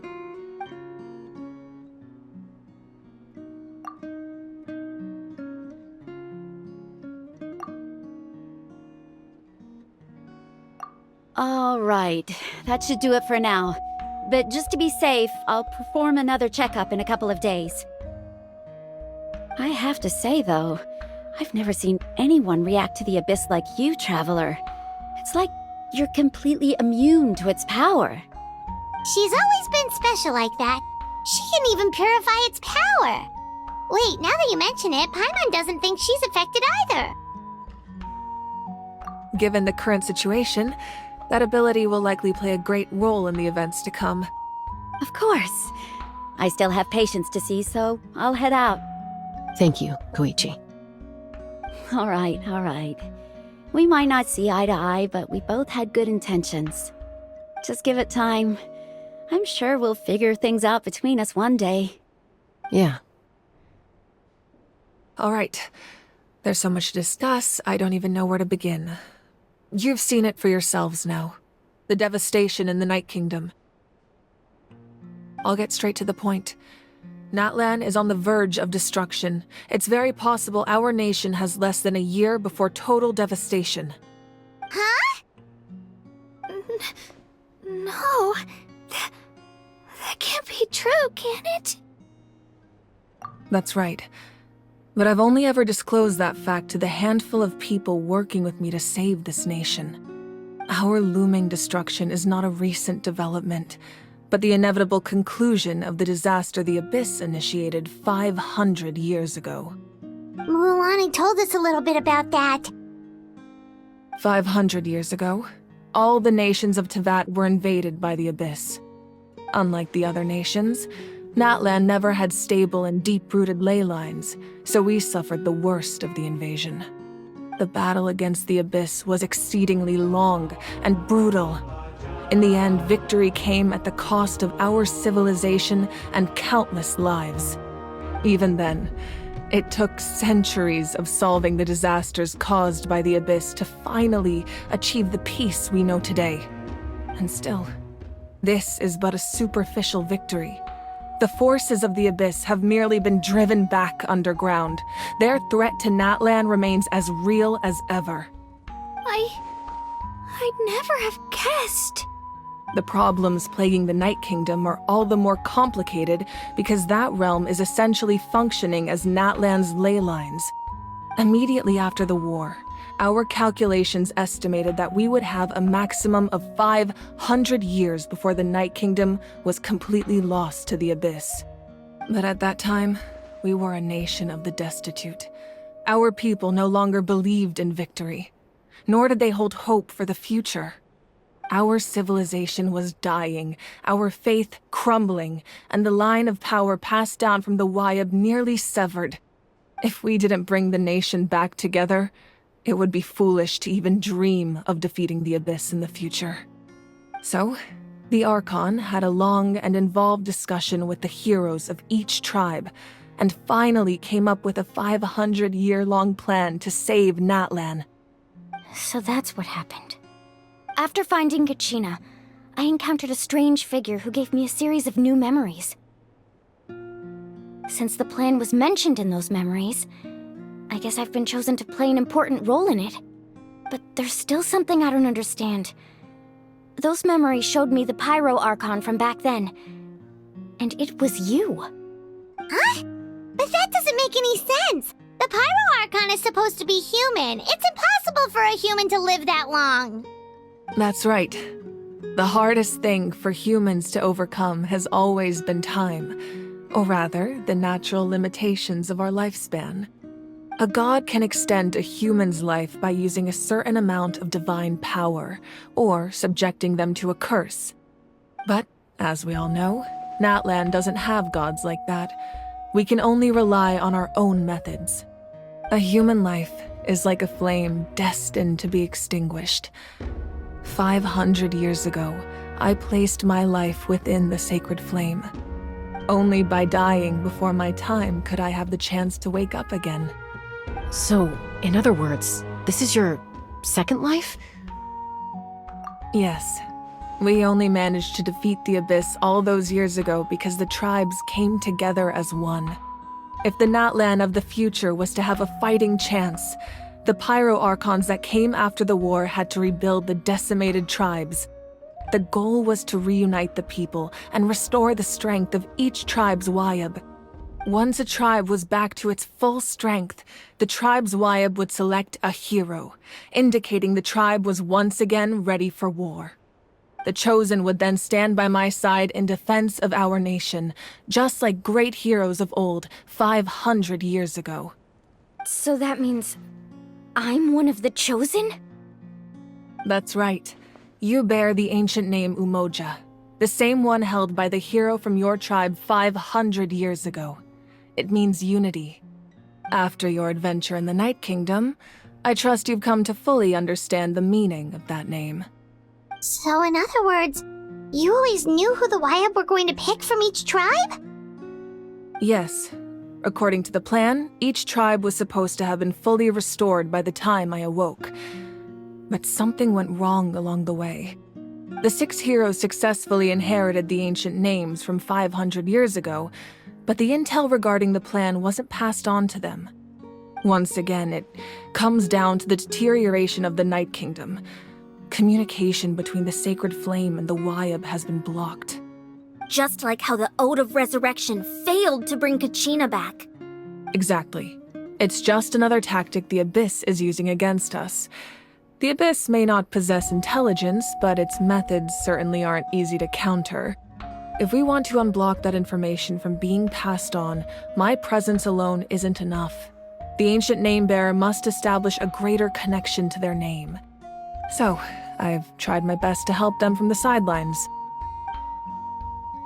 Currently, Shilonen of the Children of Echoes, Kinich of the Scions of the Canopy, and Iansan of the Collective of Plenty have all been acknowledged by their names. During your adventure, you too earned the acknowledgement of your Wayab, Mualani. In the process, you gained the memories stored within your name. But we have less than a year! Yes, but we have no choice. We cannot start the plan until all the heroes have been gathered. That's also why I haven't been able to take action despite the urgency of the situation. But if you knew this whole time, why didn't you just tell me about my role in all this? Wouldn't that make everything go a lot faster? Perhaps, but the opposite could also be true. Knowing your destiny too early could mean failing to realize your full potential. Just like your determination to save Kachina, I hope your commitment to this endeavor comes from your own strength of will, rather than a sense of obligation. So I suppose you're not going to tell us who the final 2 heroes are then? That's right. Their time is yet to come. Putting pressure on them beforehand will only hinder their development. I can only trust in the judgment of the Wayab. I have never believed I could solve this crisis alone. In fact, it was precisely because I chose to trust and rely on others that we managed to get this far. Natlan's salvation lies not in its Archon or any singular individual, but in us all. You're quite perceptive, aren't you? I thought I might get away with avoiding the topic. Huh? Oh, right! All of the stuff you stored here before, where did it all go? Even though I sacrificed my power, I still needed a contingency plan to ensure you would make it back from the Night Kingdom. After all, I was the one who allowed you to take that risk, and Mualani has an important role to play in my plan. In addition to their sentimental value, the items I stored here held a much more important purpose: fuel. Fuel? So back then, that's why you... Yes. The stories embodied by those items are certainly important, but there's an even more significant trait they all share. Every item belonged to a hero of Natlan. Over time, they became imbued with a certain amount of contending fire from being carried in battle. On their own, each item's power is limited, but together, their combined effect can prove quite useful in a dire situation. By burning those items, I was able to activate the contending fire stored within them to open the boundary between the two worlds. It was a rather crude approach, so all their power was depleted in an instant, as you can see. But weren't they all precious treasures? What about their stories? That's exactly why I dragged you all here. No matter what, I never wanted the Pyro Archon to have to use that power. Oh, I'm so sorry. You have nothing to be sorry for. You all deserve my thanks, actually. If you hadn't saved the totem pole, that area of the Night Kingdom would have been forever lost to the Abyss. And then, it would only be a matter of time before the Children of Echoes was met with disaster. Besides, when those heroes entrusted their belongings to me, or the Pyro Archon of their time, it was out of a desire to contribute to Natlan's survival. If they knew those items helped save the present-day heroes of Natlan, they would not mourn their loss. Even when you put it that way, I still feel bad. There's no need. Remember what I told you about time? The people and the events of the past are never truly lost to us. We simply carry them with us in a different form. In that sense, we didn't lose anything at all. If you still have regrets, let them fuel your resolve in the battles to come. Your deeds will become new legends and nurture new forms of power just like the items once stored here. Well, we'd still like to return the favor. Well, if that's the case, just treat me to a drink sometime. Now that Kachina has returned, we can finally hold the victory feast and celebrate your team's triumph in the Night Warden Wars. And we could all use the rest, that's for sure. Plus, you'll be able to silence everyone who doubted you once and for all, Kachina. Still, now that I know the danger we're facing, having a victory feast doesn't feel right. Try not to let it get to you. It's important to stay calm. Worrying about it will only affect your judgment. All right. You should head out. I'll join you in a bit.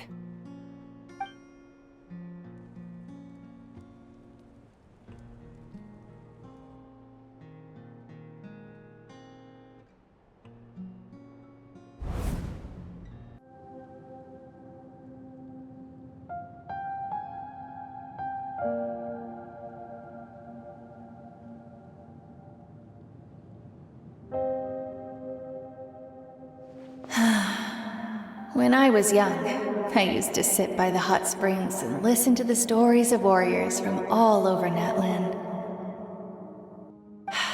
They attract people from all walks of life. Friends come easy here, no matter what tribe you're from. The people of the springs have never claimed the hot springs as their own private property. They are there to bring all hot spring buddies together. It's been really nice, seeing the children of my tribe get older. It's helped me gradually understand the true value of the springs. I've witnessed their energy, their determination, their absolute passion for life. Even when they cause trouble, I never managed to hold on to my anger for long. It's unbelievable how quickly they worm their way back into my good graces. I'm certain Mualani will become a great warrior when she grows up. She possesses infinite potential. I can see it. One day, when I'm no longer in fighting form, I'll come here and tell stories to all the children, just like those warriors did for me. So, you better get busy, Pyro Archon, or I'll end up running out of stories.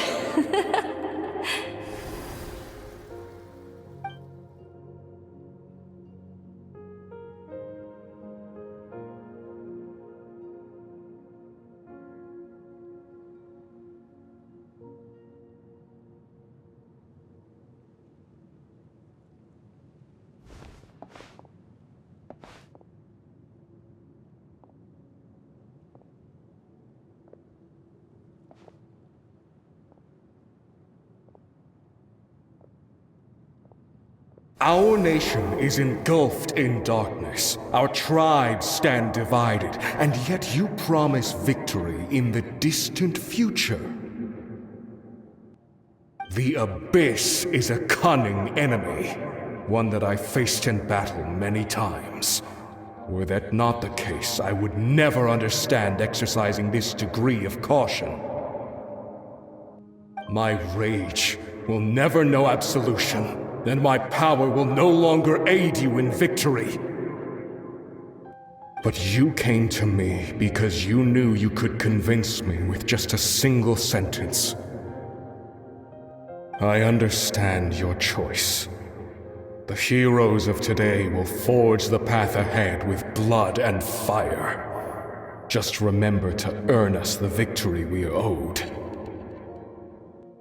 Otherwise, rest assured, I'll find a way to collect the debt. For Natlan.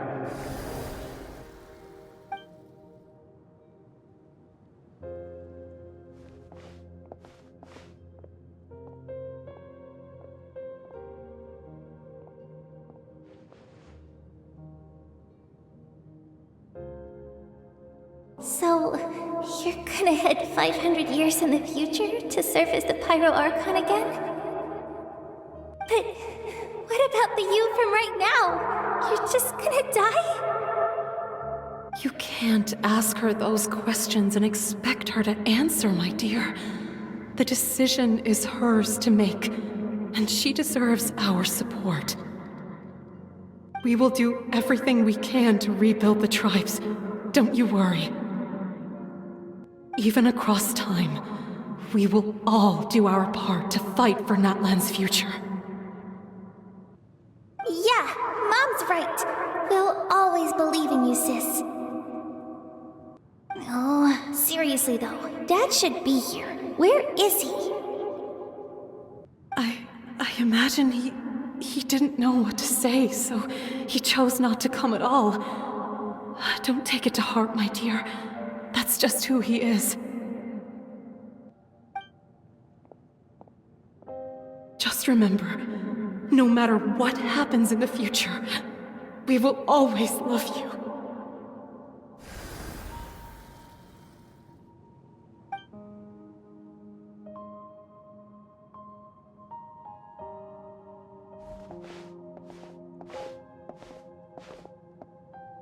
I'll come find you one day. I know I can't live that long, but I'll think of something. There has to be a way for us to meet again one day. If there's an answer out there somewhere, I'm gonna find it. So, don't forget about me.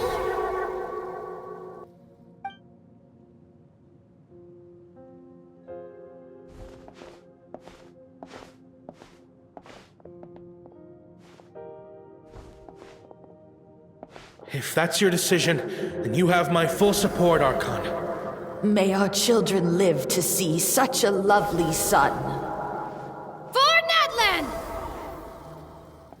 No one fights alone.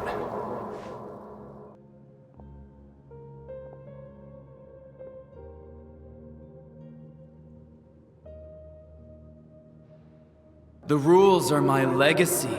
They shall grant us the strength to overcome the next tragedy. War forged the 6 tribes, taught us how to fight, instilled in us what it means to love. Who will be the one to bring this to an end?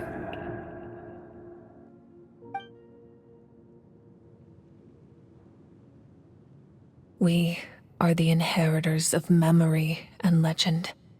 Those who grew alongside sun and wind. Those who forged our own destiny and future. That is Natlan's fire. The lifeblood of our nation. Hey, Koichi! You here for the victory feast too?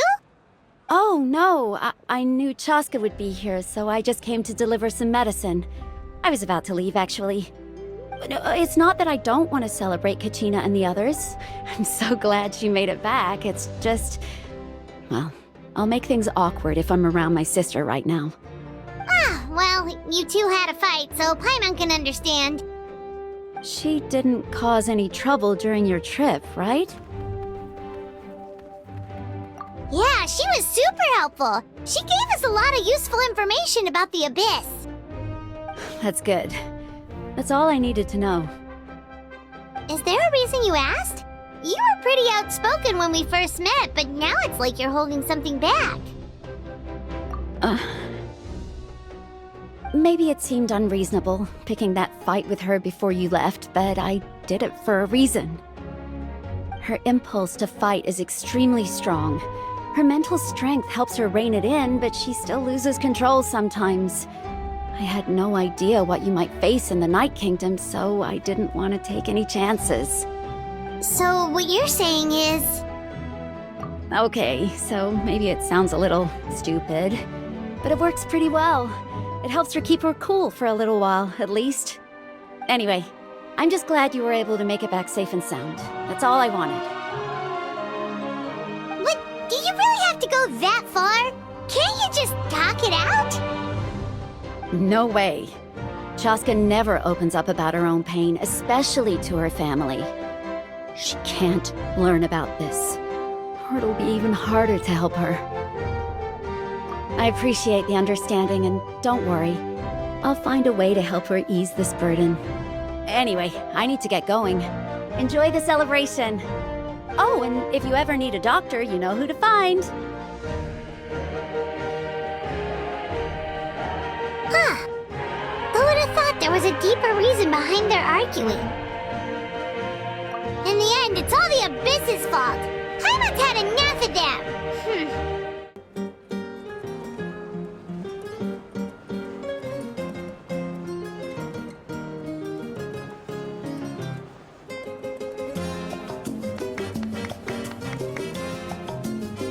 Let's give a huge round of applause to our brave young warrior, Kachina! Woohoo! Well done, Kachina. Thank you, everyone. I'm so glad I finally made it. I always knew you could do it. With so much potential at your age, you have a great future ahead of you. You're one to talk. Don't think I didn't know you were the first person to abandon your team. I'll be dealing with you when we get back. I had no choice. My friend invited me. I couldn't just say no. Oh, really? So you weren't just trying to get ahead in the first round? I wasn't, I swear. I just happened to find that bearer injured in the wild, so I stopped to bandage his wounds. When he insisted on repaying the favor, what was I supposed to do? I'm just one person. I figured Kachina would have no trouble replacing me. But the fact of the matter is that after your departure, everyone else started thinking about swapping teams too. I'm really sorry, Kachina. It was wrong of us to abandon you like that. It's amazing that you still made it all the way through to the Night Warden Wars. That's the highest honor. So, what about you guys? Did you make it far? Our team captain drank too much the night before the competition and turned up late to the stadium on the day. We got disqualified. Serves you all right. No sympathy from me. All right. There's no need to be like that, Uncle Pakal. Dear friends, I'd like to say a few words. Firstly, I'm grateful to my friends and our great Archon for helping to bring me back. This traveler and her companion Paimon are some of the strongest people I've ever met. If they were allowed to participate in the pilgrimage, I have no doubt that they'd win the whole thing. They've agreed to let me learn from them. With their help, I believe I can become even stronger still. And let's not forget my good friends, Moalani, Chaska, Kanich, and Ayan-san. They all helped the Traveler and Paimon figure out a way to bring me back from the Night Kingdom. They too deserve to be called our heroes, so please give another round of applause for them. Thank you so much. Well said! I'll drink to that. How does it feel being a hero, Kachina? To be honest, it's a bit overwhelming. It all just feels so surreal. Well, you better get used to it. Next up, undefeated champion! Hey, please don't make fun of me. At previous victory feasts, you'd always find me in the crowd singing and dancing. But after what I found out today, it's too much. I'm still trying to process it. It does feel weird seeing you so out of sorts. Is this another pearl of wisdom based on your adventuring experience? Well, Paimon agrees with the Traveler. Everyone's come together to celebrate Kachina's achievements. That's gotta be a first. You're right. Kachina looks really happy. And now I'm being the moody one. Enough doom and gloom. Time to shake it off. I've been through so much all at once. Everything still kind of feels like a dream. Are you still feeling unwell? Nope, all better now. I told you I bounced back pretty quick, so don't worry about me. I bet you guys must be tired though. Make sure you get some good rest tonight. You gotta recharge so you'll be in the mood to have fun. Alright, Kachina. Let's party! I'm a little embarrassed. Don't be. Come on, you're the star of the show today. My apologies. I knew more than I let on. Everything comes at a price, and most heroes aren't people who set out to become a hero. If you cling too tightly to your goal, you end up losing things that are far more precious. But in any case, we're now on the same page. I wonder how long before the two final heroes appear. From the Flower Feather Clan and the Masters of the Night Wind. It cost us a lot, but we got Kachina back safely, and that's what matters. There'll be even tougher challenges coming our way in the days ahead, though. We'll have to train harder, make sure we're in peak condition. That includes you, Paimon. I can do a special one-off session to show you the ropes. Interested? No thanks. It's rare to meet travelers as strong and brave as yourselves. I raise my glass to you. Anyway, my sister's already gone back to our tribe. She has patients to treat. Oh, we actually ran into her on the way here and, well, Paimon just thinks she really cares about you. Yeah, I'm planning on visiting home myself in a few days. To tell her and the rest of the family that they need to be extra careful. I just hope they take it seriously. The Abyss has likely sensed your arrival in Natlan by now. So exercise caution on your adventures as well. Ah, you're here. Have some fruit juice. I got it specially for you two. How did you know? That's Paimon's favorite! You look like you've still got questions. Ask away. Because they had their own lives to live. The thought of telling them, abandon your families and everyone you love, and come with me to the end of time, for in 500 years Natlan will be destroyed, it seemed too cruel. You could just as easily point out that everything in this world would come to an end eventually. But life is short, and beyond a point, it just doesn't seem real. Imagine if I said, let's leave right now, and go save the sun because it'll flame out in a few million years. It would sound quite ridiculous. I couldn't make them shoulder that burden with me. Besides, every generation will have its heroes, this one included. The plan could still work without them. Or, of course, without me.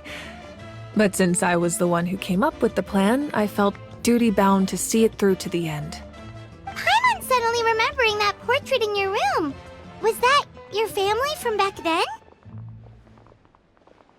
Yes, it was. So when you asked me who my sister grew up to be, the truth is that very little information survives. From what I've been able to piece together, I can conclude with a reasonable degree of confidence that she ended up as an architect and artist. She played an instrumental role in rebuilding the scions of the Canopy tribe, designing and building many houses. But of course, none of her buildings are around anymore. Still, it was an impressive achievement, and I'm very proud of her. You feel loss keenly. It seems to stir up feelings of regret in you. But this is something I have long since come to terms with. This is a war, and there can be no war without loss. I am already far more fortunate than those who lost their lives to the Abyss. The people of Natlan look to me as their Archon, and the weight of their expectations is mine to bear. I must see our fate through to the very end, no matter what I may find there. Yeah, doesn't that mean the way everything ends has already been written, including your plan? I suppose, but so what? Don't forget, time takes many forms. The past, present, and future coexist, and all are equally important. Even if the future ends in destruction, there's still no reason to give up on the here and now. And it's precisely because we humans cannot know our fate that we will never give up on our struggle. This is a pivotal moment. We are still 2 heroes short. Well, 3 to be precise. There's one further hero who I'm hoping to get on my side, whatever it takes.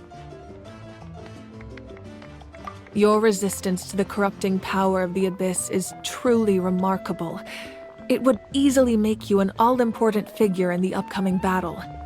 If you agree to join us, you will not only gain my full support in your journey, but I will also forge a brand new ancient name for you. Ancient names can be forged? They can. Several strict conditions must be met, but if they couldn't be forged at all, then the number of them in circulation would have long dwindled to 0. Possessing an ancient name would mean that your adventures in Natlan are recorded in full. Your stories would be remembered by our people for all the years to come. The Ode of Resurrection may have temporarily lost its power, but still, take this as my personal guarantee that I shall never let you fall. Just like in the Night Kingdom, I will be there for you. That is a promise I will fulfill at all costs. This nation always honors its heroes. Yeah, we can't just ignore the situation here. Wonderful. Then I'll reach out to Shilonen right away. She's the one who will forge the name. We've never forged an ancient name for an Outlander before, but I trust she'll find a way.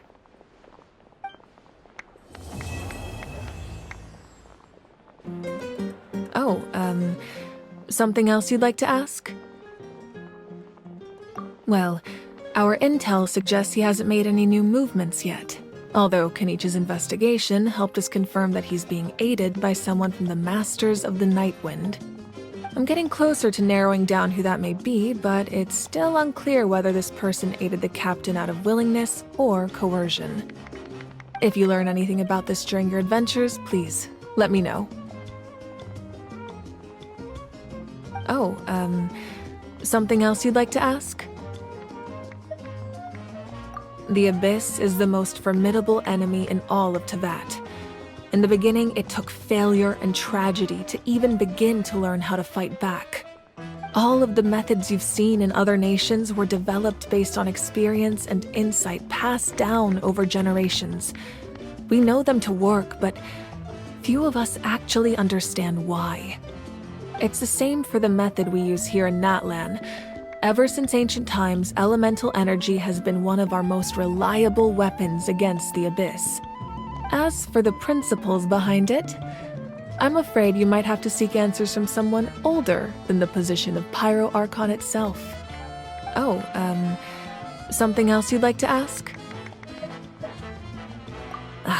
That also comes down to the long-standing effects of the Abyss. Our people's survival is inextricably tied to the Wayab, but their power has its limits. They cannot offer our people the same degree of protection outside our borders. In fact, people who do decide to leave often suffer from memory loss and emotional issues. Everyone in Natlan understands this. That's why our people never leave without a good cause. Even if someone is left with no choice, the chief of their tribe must seek approval with the Wayab to grant them leave. And the Wayab have always been very strict about granting that approval, since extending protection beyond our borders means consuming power reserved for our fight against the Abyss. Still, there's no need to worry. The Wayab extend their protection to all within Natlan, including visitors from afar. Oh, something else you'd like to ask? My lord, we've received word that the Pyro Archon has lost much of her power. Although your injury complicates things, this is most certainly the opportune time to seize the Gnosis. Victory and defeat are rules, not outcomes. I have never taken advantage of an opponent in a time of weakness, and I don't intend to start now. As for you, I must confess, I did not expect that little trick of yours to save the day. No matter how dense the fog, as long as the sun remains, we cannot turn day into night. She could have dispelled it. She simply chose not to. You don't have much time, and you're injured on top of that. What do you plan to do next? I'm beginning to see just how useful you may turn out to be. You heard something from here, didn't you?